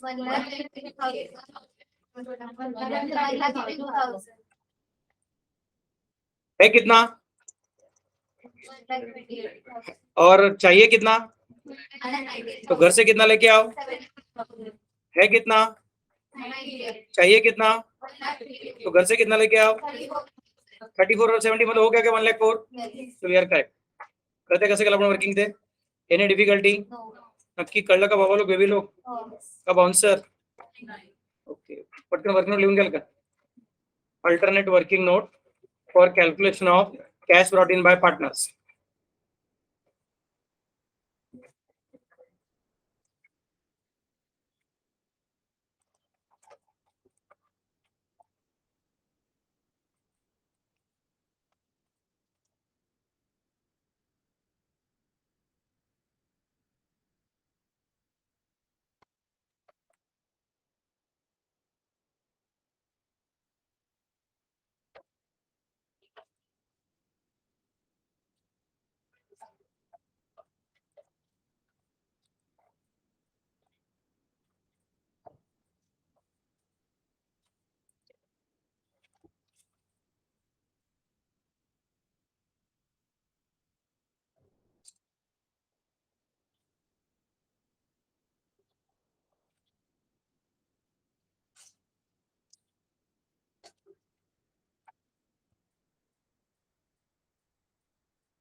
मी काय करतो तुमचं लक्षात येत आहे का?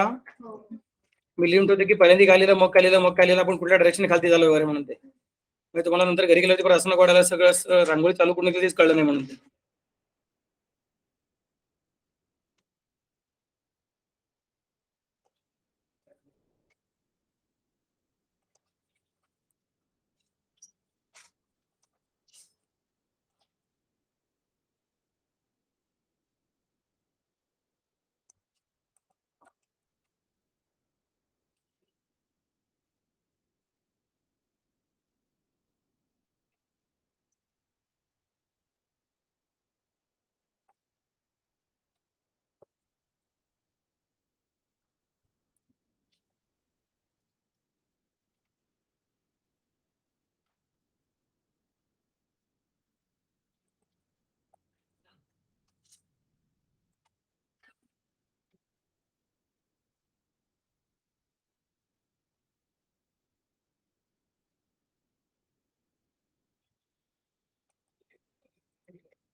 चलो फटाफट कलरिंग कर लो,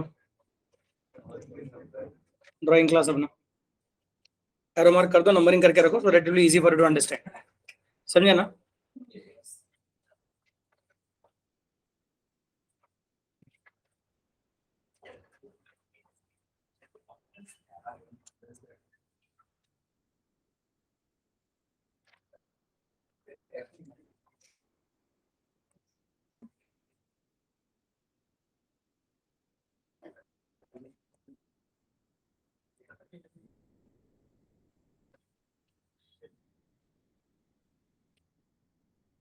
कैसे होगा अपना? अभी 11 बजने को है, एक प्रॉब्लम है, 1.5 घंटा खाया आपने.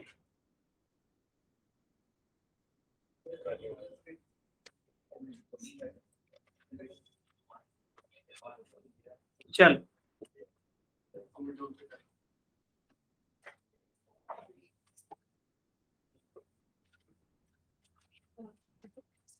पुढचा प्रश्न जरा डिफिकल्ट क्वेश्चन आहे, so I want your full concentration. थकले का माझे हिरो हिरोईन? एवढ्या लवकर थकून चालणार नाही तुम्हाला. तुम्हाला आर्टिकेशनला कमी कमी 8 तास काम करायचं असतं. त्याच्या आधी तुमचं कॉलेज असतं 3 तासाचं, समजलं का? आणि परत तो नंतर घरी जाऊन अभ्यास करायचा असतो. म्हणजे काय भरपूर आहे आपलं. दिवसाला आपल्याला कमीत कमी 12 ते 14 तासाचा स्टॅमिना पाहिजे, आणि आपल्याला आता फक्त 6 तासापर्यंत डेव्हलप करायचं आहे. मग इंटरच्या वेळेला तुमचं 8 तास 10 तास मी करून घेतो, समजलं का? मग फायनलच्या वेळेला तुम्ही आपोआपच पुढे जा, पण you have to do that particular. चल, थकने को होगा मुझे पता है, लेकिन घर से बूस्ट वूस्ट पी के आने का, बूस्ट, माल्टोवा, और क्या रहता है तुम्हारा, और क्या रहता है, कॉम्प्लान, और क्या रहेगा, सब ऐसा बूस्ट, माल्टोवा, कॉम्प्लान, सब चाय में कॉफी में मिक्स करके डाल पीने. चलो, यस एवरीबडी. क्वेश्चन नंबर 3 बघा काय म्हणतोय. ए, बी अँड सी 3 पार्टनर आहेत, त्यांचा पीएस 5:4:3 आहे. Their balance sheet of the firm as on 31st of March of 2015 was as under capital account of ABC आणि ट्रेड पेबल दिलेले आहेत. गुडविल, हो बॅलन्स शीट मध्ये आधीपासून गुडविल आहे. गुडविल किती रुपीज 40,000, फिक्चर्स किती 8,200, इन्व्हेंटरीज किती 1,57,300, ट्रेड रिसिवेबल 93,500 आणि कॅश आहे 34,910. Okay. A had been suffering from illness or ill health and gave notice that he wished to retire. An agreement was thereafter entered into on 31st March 2015, which is the date of balance sheet. The terms of which were as follows. The profit and loss account for the year ended on 31st of March 2015, which showed a net profit of rupees 48,000, was to be reopened. Okay. ते जे profit and loss account तुमचं आधी होतं, जे 31 मार्च 15 ला close झालेलं आहे, म्हणून तुमची balance sheet बनवून झालेली आहे. आणि कॅपिटल अकाउंटचा क्लोजिंग बॅलन्स तुम्हाला 1,35,930, 95,120 आणि 61,170 मिळालेला आहे. पण त्या क्लोजिंग बॅलन्स मध्ये जो काही नेट प्रॉफिट तुम्ही प्रॉफिट अँड लॉस अकाउंट मधनं ट्रान्सफर केला होता त्या प्रॉफिट अँड लॉस मध्ये काहीतरी गडबड झाली असं वाटतंय. ते म्हणतात की which showed a net profit of ₹48,000 was to be reopen, B was to be credited with ₹4,000 as bonus in consideration of extra work which had devolved upon him during the year. The profit sharing was to be revised from 1st April 2014 as to 3:4:4. अरे बाप, मला सांगा तुम्हाला balance शीटची date काय दिलेली आहे? Madam जेव्हा discussion झालं तेव्हा ड्रॉइंग नाही करायचं. काय म्हणला? 31st March 2015. 31 मार्च 2015च्या बॅलन्स शीटमध्ये कॅपिटल अकाउंट दिलाय का नाही दिलाय? त्या कॅपिटल अकाउंट मध्ये 31 मार्च 2015 पर्यंत जो काही प्रॉफिट कमवलेला असेल तो प्रॉफिट ट्रान्सफर करून झालेला असेल का झालेला नसेल? ऑलरेडी झालेला असेल. समजलं मी काय म्हणतो ते? तो प्रॉफिट किती होता? नाही, मला ऐकायला नाही आलं. आवाजामध्ये दम नाहीये, कॉन्फिडन्स नाहीये. Are you sure? 48,000चा प्रॉफिट त्यांनी कुठल्या रेशो डिवाइड केलेला होता? त्या 48,000च्या प्रॉफिट मधनं त्यांनी एका पार्टनरला बोनस द्यायचा राहून गेला होता. म्हणजे खरा प्रॉफिट किती होता? 48,000 होता का 44,000 होता? आता तुम्ही 48,000ला 5:4:3 रेशो मध्ये डिवाइड करून टाकलेला आहे. आय रिपीट, सध्या तुमच्याकडे जे कॅपिटल अकाउंट दिसतंय 135 समथिंग समथिंग आणि काय 95 समथिंग समथिंग आणि 61 समथिंग समथिंग, ते capital account is after dividing 48,000 in the ratio of 5:4:3.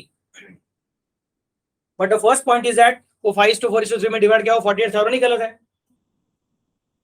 48,000 वो वाला अमाउंट है जहां पे बोनस माइनस करने का रह गया था. किसको बोनस देने का था? बी को देना. मतलब अभी 48,000 का 3 लोगों को टुकड़ा मिला है. एक्चुअली स्पीकिंग 48,000 का 2 टुकड़ा पहले होना चाहिए था. एक 4,000 जो अकेले बी को मिलना चाहिए था और बाद में 44,000 जो तीनों को मिलना चाहिए था. I repeat, 48,000 is before bonus ना. So after bonus it would have been 44. ये 4,000 bonus would have gone only to B and 44,000 of remaining profit after declaring bonus would have gone to A, B and C in which ratio? In their PSR. पण त्यांनी हे पण सांगितलं की त्यांनी PSR change करायचं ठरवलंय. PSR काय change करायचं ठरवलं त्यांनी? 3:4:4. आणि 3:4:4 is to change from which date? From the given balance sheet date के from 1st of April 14. याचा अर्थ पहिली गोष्ट तुम्हाला आधी तो प्रॉफिट जो त्यांच्या कॅपिटल अकाउंट मध्ये गेलेला आहे त्याला तिकडनं घेऊन यायला लागेल. त्यांच्या कॅपिटल अकाउंट मध्ये कुठल्या रेशोत दिलेला आहे? 5:4:4. 5:4:3. ओके. मग त्या 5:4:3 मध्ये कोण गेलेला आहे? 48,000 गेलेला आहे. मग 5:4:3 मध्ये 48,000 गेला म्हणजे कोणाला किती गेला पहिल्यांदा शोधायला लागेल आपल्याला. मग जितका गेला तो त्यांच्या कॅपिटल अकाउंट मधून परत काढायचा आणि कुठे टाकायचा? परत पीएनएल अकाउंट मध्ये टाकायचा. आपण नेहमी काय करतो? पीएनएल अकाउंट क्लोज करतो आणि कॅपिटल अकाउंटला जातो. आता काय करायचं? कॅपिटल अकाउंट मध्ये घेऊन यायचं आणि पीएनएल अकाउंट परत ओपन करायचं. मग त्या पीएनएल अकाउंट मध्ये 48,000 तुम्हाला क्रेडिट दिसेल. कळतं मी काय म्हणतो ते? मग त्या क्रेडिट मध्ये परत पीएनएल अकाउंटच्या डेबिट साईड टाकायचं बीचं नाव, म्हणायचं 4,000 बिला दिले, मोठे 44,000. मग ते 44,000 त्यांना 3:4:4 रेशो मध्ये डिवाइड करायचं.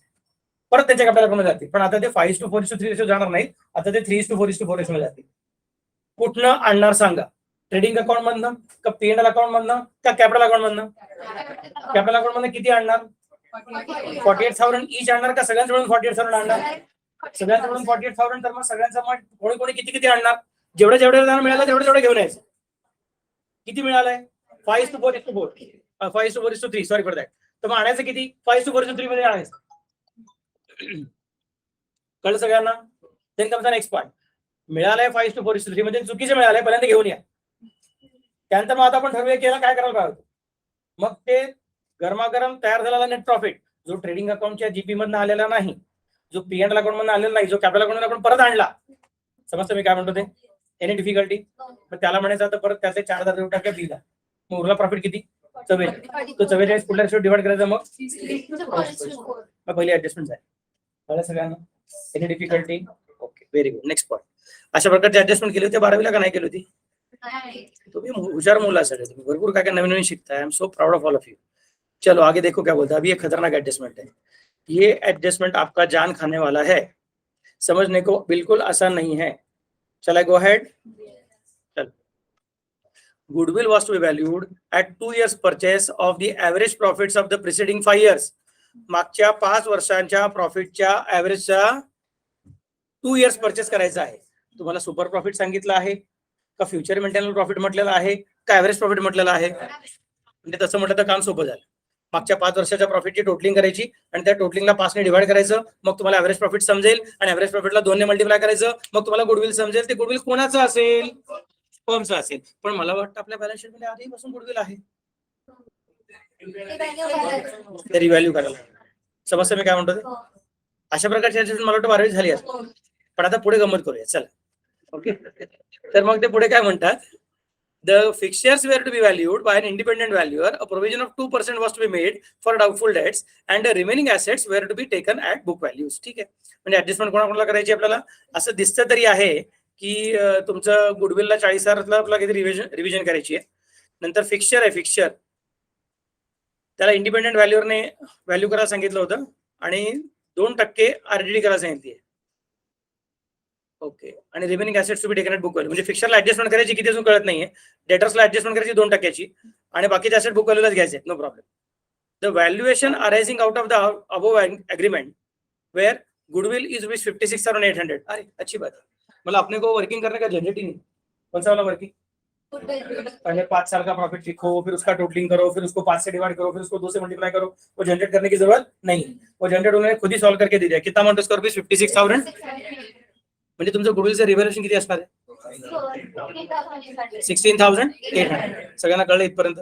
नाउ प्लीज टेल मी तुम्हाला ह्याच्या आधी प्रत्येक वेळेला शिकवलेलं ऍडमिशनच्या वेळेला पण आणि गुडविलच्या टॉपिकच्या वेळेला पण की आपल्या बॅलन्स शीट मध्ये गुडविल केव्हा येऊ शकतं? जर का आपण ऍक्च्युअली पे केलं असेल तर येऊ शकतं. आपण आपल्या बॅलन्स शीट मध्ये गुडविल व्हॅल्यू करून डायरेक्टली आणू शकत नाही. पण त्यांच्या एक्झिस्टिंग बॅलन्स शीट मध्ये आधीपासून गुडविल दिसतंय 40,000चं. त्यांची बॅलन्स शीट चुकली आहे का?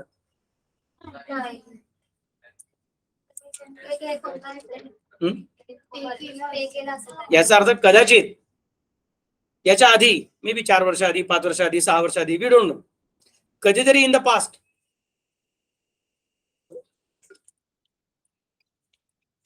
this partnership firm was probably only of A and B, and there was a sole proprietor named C.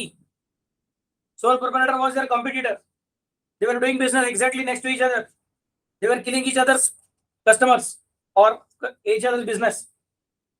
So बाद में A ने B को, A and B ने C को ऑफर दे दिया, एक तुझे भी प्रॉफिट कमाने का, हमको भी प्रॉफिट कमाने का है.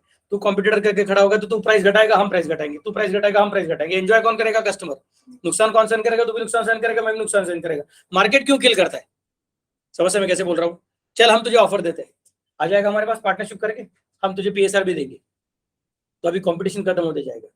Will be like market is getting organized in a more systematic manner. See बोलते हैं ये अच्छी बात है, मैं इधर अकेला उधर आप दो लोग, और दोनों खेलते रहेंगे तो अल्टीमेटली अपने पास प्रॉफिट नहीं रहेगा. उससे अच्छा क्या करते हैं? Let us go on creating synergies, let us come together.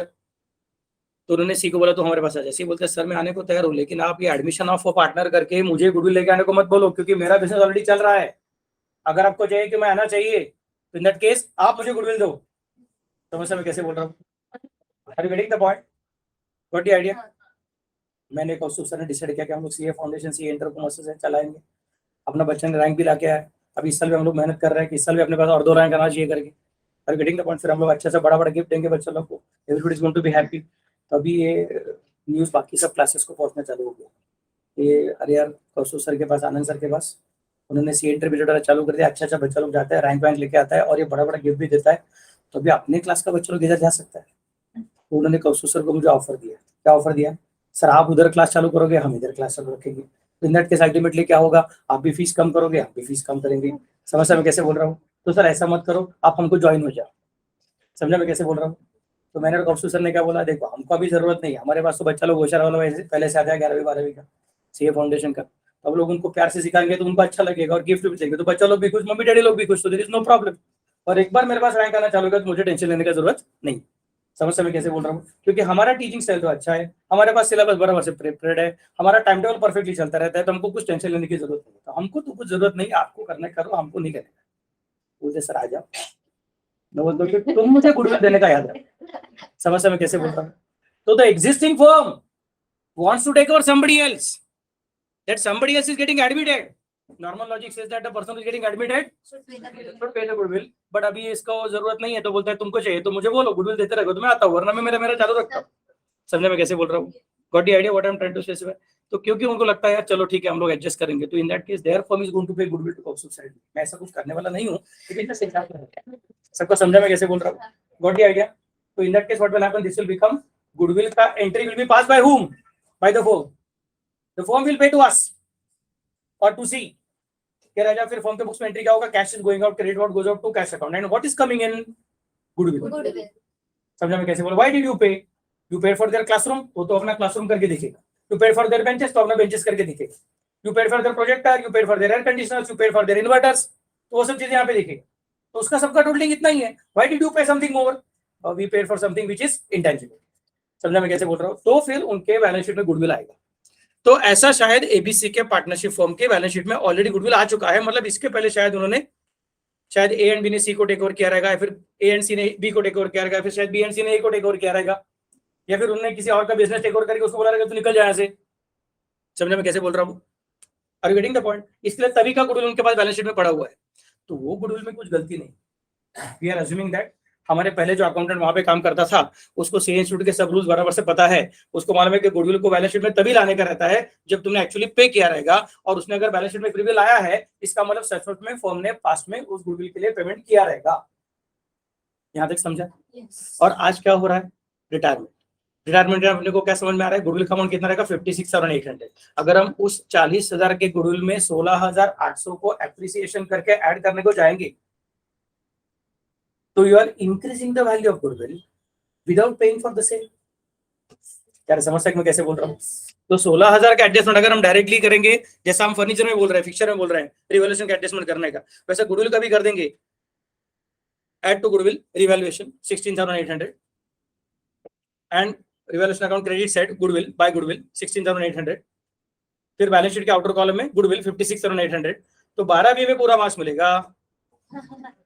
ये फाउंडेशन में गड़बड़ हो जाए। समझा मैं क्या बोल रहा हूँ? तो इस 16,800 का अपने को कुछ अलग वर्किंग करना पड़ेगा, अपने को सोचना पड़ेगा कि 16,800 अल्टीमेटली क्या करना पड़ेगा। This is the benefit which will have to be given to the partners. अभी तुम्हारे स्टडी मटेरियल में एक सॉल्यूशन दिया हुआ है जो मेरे ख्याल से गड़बड़ है। स्टडी मटेरियल के अंदर जो सॉल्यूशन दिया हुआ है उसमें थोड़ा गड़बड़ है, थोड़ा और ज्यादा सोचना पड़ेगा उसके बारे में, क्या करना है क्या नहीं करना। सबको समझा मैं कैसे बोल रहा हूँ? वन कैन आर्ग्यू कि सर वो सॉल्यूशन भी चल सकता है, yes it is possible, but I don't think that the solution is after considering all the different possibilities. और तुम्हारा स्टडी मटेरियल का फर्स्ट पेज किधर तो देखोगे, उधर उन्होंने लिखा रहता है कि the views expressed therein are not necessarily the views of the C institute. समझा मैं कैसे बोल रहा हूँ? लिखा रहता है हर एक स्टडी मटेरियल में, सबसे पहले लिखा रहता है। उधर नहीं अंदर किधर तो रखा रहेगा, फर्स्ट सेकंड उधर लेफ्ट साइड में रहेगा, देखो ऊपर the views expressed herein are not necessarily the views of C institute, ऐसा करके बोला रहता है। सो इंस्टीट्यूट बाद में अगर जरूरत पड़ा तो बोल सकते हैं वो गलती है, ठीक है नेक्स्ट वर्जन में हम लोग क्या करेंगे, प्रिंटिंग मिस्टेक सुधार देंगे। समझ मैं कैसे बोल रहा हूँ? तो मैं आपको दोनों चीज बता के रखूंगा कि इंस्टीट्यूट ने क्या किया है और अपने को क्या करना चाहिए है। सर एग्जाम में क्या करूं, मुझे पूरा बोलने दे पहले। एग्जाम में क्या करूं वो भी बता के रखूंगा, एग्जाम में क्या करने का क्या नहीं करने का, लेकिन पहले अपने को पता रहना चाहिए कि हम क्या कर रहे हैं। We are going to understand accounting treatment and then we are going to decide what is going to be done by in examination. सगळ्यांना कळते मी काय म्हणतो ते? बोला काय झालं?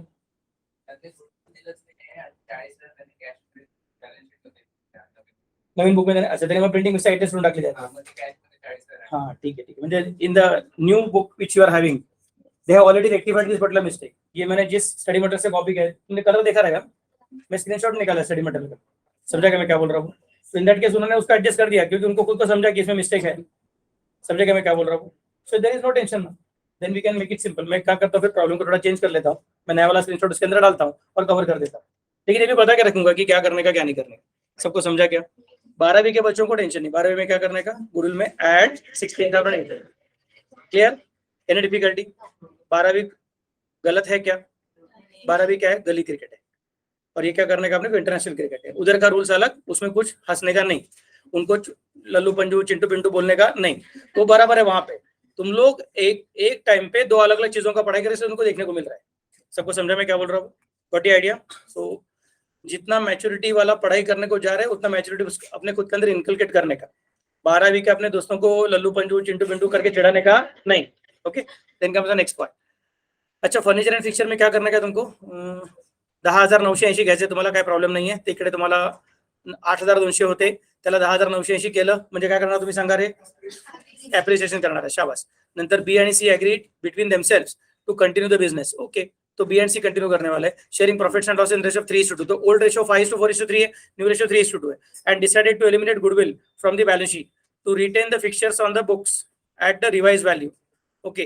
Oh, to retain the fixtures on the books at the revised value. Revised value में क्या टेंशन नहीं. If they would have told us to maintain at original value, तो अपने को क्या करना पड़ता था? Memorandum evaluation. याद है ना, सिखाया था बचपन की बात. यही क्लासरूम था, सुबह का वक्त था, एसी चलता रहता था, तुमको ठंडी लगती रहती थी. एक आनंद सर नाम का आदमी इधर चिल्ला चिल्ला के बात करता था. And to increase the provision for doubtful debt at the rate of 6%. So RDD 60% घ्यायचे म्हणजे डेटरला डॉट मार्क आहे, फिक्चरला डॉट मार्क आहे. गुडविलचं तर काय झंझट नाही, कारण तुम्हाला गुडविल नाही सेल टाकलं काय प्रॉब्लेम नाही. नवीन प्रॉब्लेम जो आहे स्टडी मटेरियल मधला त्यात गुडविल नाहीच आहे, तुम्हाला डायरेक्टली 56 वरनं खेळायचं आहे. मग 56 ला आपण डायरेक्टली काय करूया, raise in old ratio minus return of in new ratio working order रहता है ना अपना table. Raise old ratio credit, return of new ratio debit, फिर नेट डेबिट नेट क्रेडिट करके जर्नल एंट्री. तो easy, that's not a problem. Submit the journal entries necessary to give effect to the above arrangements and draw up the capital account of the partners after carrying out adjusting entries as stated above.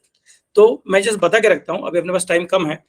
तो one technique is like this, बाकी का सब ठीक है, मैं सिर्फ goodwill के बारे में बात कर रहा हूँ, क्योंकि अभी मुझे सोल्यूशन चेंज करना पड़ेगा. ये जो मैं दो अलग अलग अल्टरनेटिव सिखा रहा हूँ, तुम्हारे पास जो अभी स्टडी मटेरियल है उसके अंदर वो प्रॉब्लम ही चेंज कर दिया, मतलब सोल्यूशन ही चेंज हो जाएगा मेरा. क्या समझ सकते मैं कैसे बोल रहा हूँ. लेकिन जब ये प्रॉब्लम था तब इसको हम लोग कैसे सॉल्व करते थे, with the given mistake in the problem. समझा मैं कैसे बोल रहा हूँ. और सी इंस्टीट्यूट का रूल भी फॉलो करने का है और प्रॉब्लम में मिस्टेक भी नहीं ऐसा कंसीडर करने का. तो कैसे सॉल्व कर सकते हैं, दो अलग अलग ऑप्शन थे.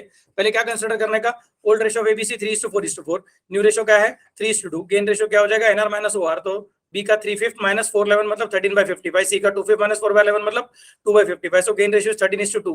एग्जिस्टिंग गुडविल कितना है 40,000 है, रिवैल्यूड गुडविल कितना है 56,800, उन्होंने खुद ही बोल के रखा हुआ है. That means increase in the firm goodwill should be 16,800. तो पहले क्या करने का, रिटायरिंग पार्टनर का share in increase in the firm's goodwill 16,800 जो इंक्रीज कर रहे हैं ना, उसके अंदर सिर्फ रिटायरिंग पार्टनर का शेयर ढूंढने का पहले, बाकी कुछ नहीं करने का. तो अमाउंट कितना है उसका 16,800 to 3/11 and it should be adjusted through capital. तो एंट्री क्या हो जाएगा तुम्हारा, B's capital account debit to C's capital account debit to A's capital. Being A's share of increase in goodwill is adjusted through the capital ratio. बाकी कुछ करने का ही नहीं. सबको समझा कि मैं क्या बोल रहा हूँ. मतलब 16,800 इज द एप्रिसिएशन, पूरा 56,800 लेने का ही नहीं, सिर्फ 16,800 लेने का. उसके अंदर एक का शेयर कितना ढूंढने का और वो एक का शेयर बाकी दोनों पार्टनर को गेन रेशियो में ट्रांसफर करने को बोलने का. This is one treatment. सबको समझा क्या मैं क्या बोल रहा हूँ. अरे कुछ तो बोलो. So B's capital to C's capital to A's capital. लेकिन यहाँ पे सिर्फ किसको एडजस्ट किया तुमने, 16,800 का एडजस्ट किया. ये बोलेगा अरे मुझे शेंडी लगाता है क्या, मुझे सिर्फ 4,582 दिया आपने, you given me 3/11 of only 16,800. But firm ने पहले 40,000 रुपए का गुडविल क्रिएट कर रखा था, मतलब फर्म ने तभी पे किया था. तो फर्म ने सी को टेक ओवर करने के टाइम 40,000 पे किया था ना, तो 40,000 फर्म के पास किधर से आया था, वो हम सब लोगों ने घर से लाया था, मतलब मैंने घर से लाया था. तो 40,000 के अंदर मेरा शेयर मुझे वापस दो. समझ मैं कैसे बोल रहा हूँ. तो इन दैट केस पहले क्या करने का, 16,800 के अंदर का शेयर दे देने का और बाद में क्या करने का, 40,000 के अंदर का शेयर दे देने का, मतलब अल्टीमेटली उसको 56,800 के अंदर का शेयर दे देने का. This is one treatment. समझ मैं कैसे बोल रहा हूँ. अल्टरनेटिव ट्रीटमेंट दूसरा क्या बोलता है, सर गुडविल अकाउंट डेबिट 16,800 लेने का, to A's capital to B's capital to C's capital consider करने का. पहले गुडविल को रेस के ऐसा करके कंसिडर करने का, जो तुम लोग 12वीं में करते हो. समझ में कैसे बोल रहा हूँ. गुडविल अकाउंट को ऐड कर देने का, मतलब goodwill account debit 16,800 to all the old partners ABC in their old ratio. और बाद में फिर 20 capital account debit C's capital account debit to A's capital account. उसमें सिर्फ वो 56,800 का उसका 3/11 कितना रहेगा, मतलब उसको 15,491 मिलेगा जो यहाँ पे था 4,582 एंड 10,909. समझे मैं क्या बोल रहा हूँ. उसका टोटलिंग कितना आएगा, उसका टोटलिंग आएगा 15,491. तो ए को क्रेडिट दे देने का और बी और सी को डेबिट दे देने का. समझे मैं कैसे बोल रहा हूँ. ऐसे दो अलग अलग अल्टरनेटिव्स पॉसिबल थे, लेकिन क्योंकि अपने इंस्टीट्यूट को अपना मिस्टेक नजर आ गया तो उन्होंने प्रॉब्लम को ही चेंज कर दिया है. तो मेरे दोनों अल्टरनेटिव कैंसिल हो जाएंगे, मुझे तुम्हारा नया सोल्यूशन देना पड़ेगा. तो नेक्स्ट लेक्चर में सिखाता हूँ. क्लियर, एनी डिफिकल्टी, सबको समझा क्या. अगला लेक्चर कभी है, मिलते हैं. आज तुम्हारा इकोनॉमिक्स का पेपर है ना. All the best. विजयी भव.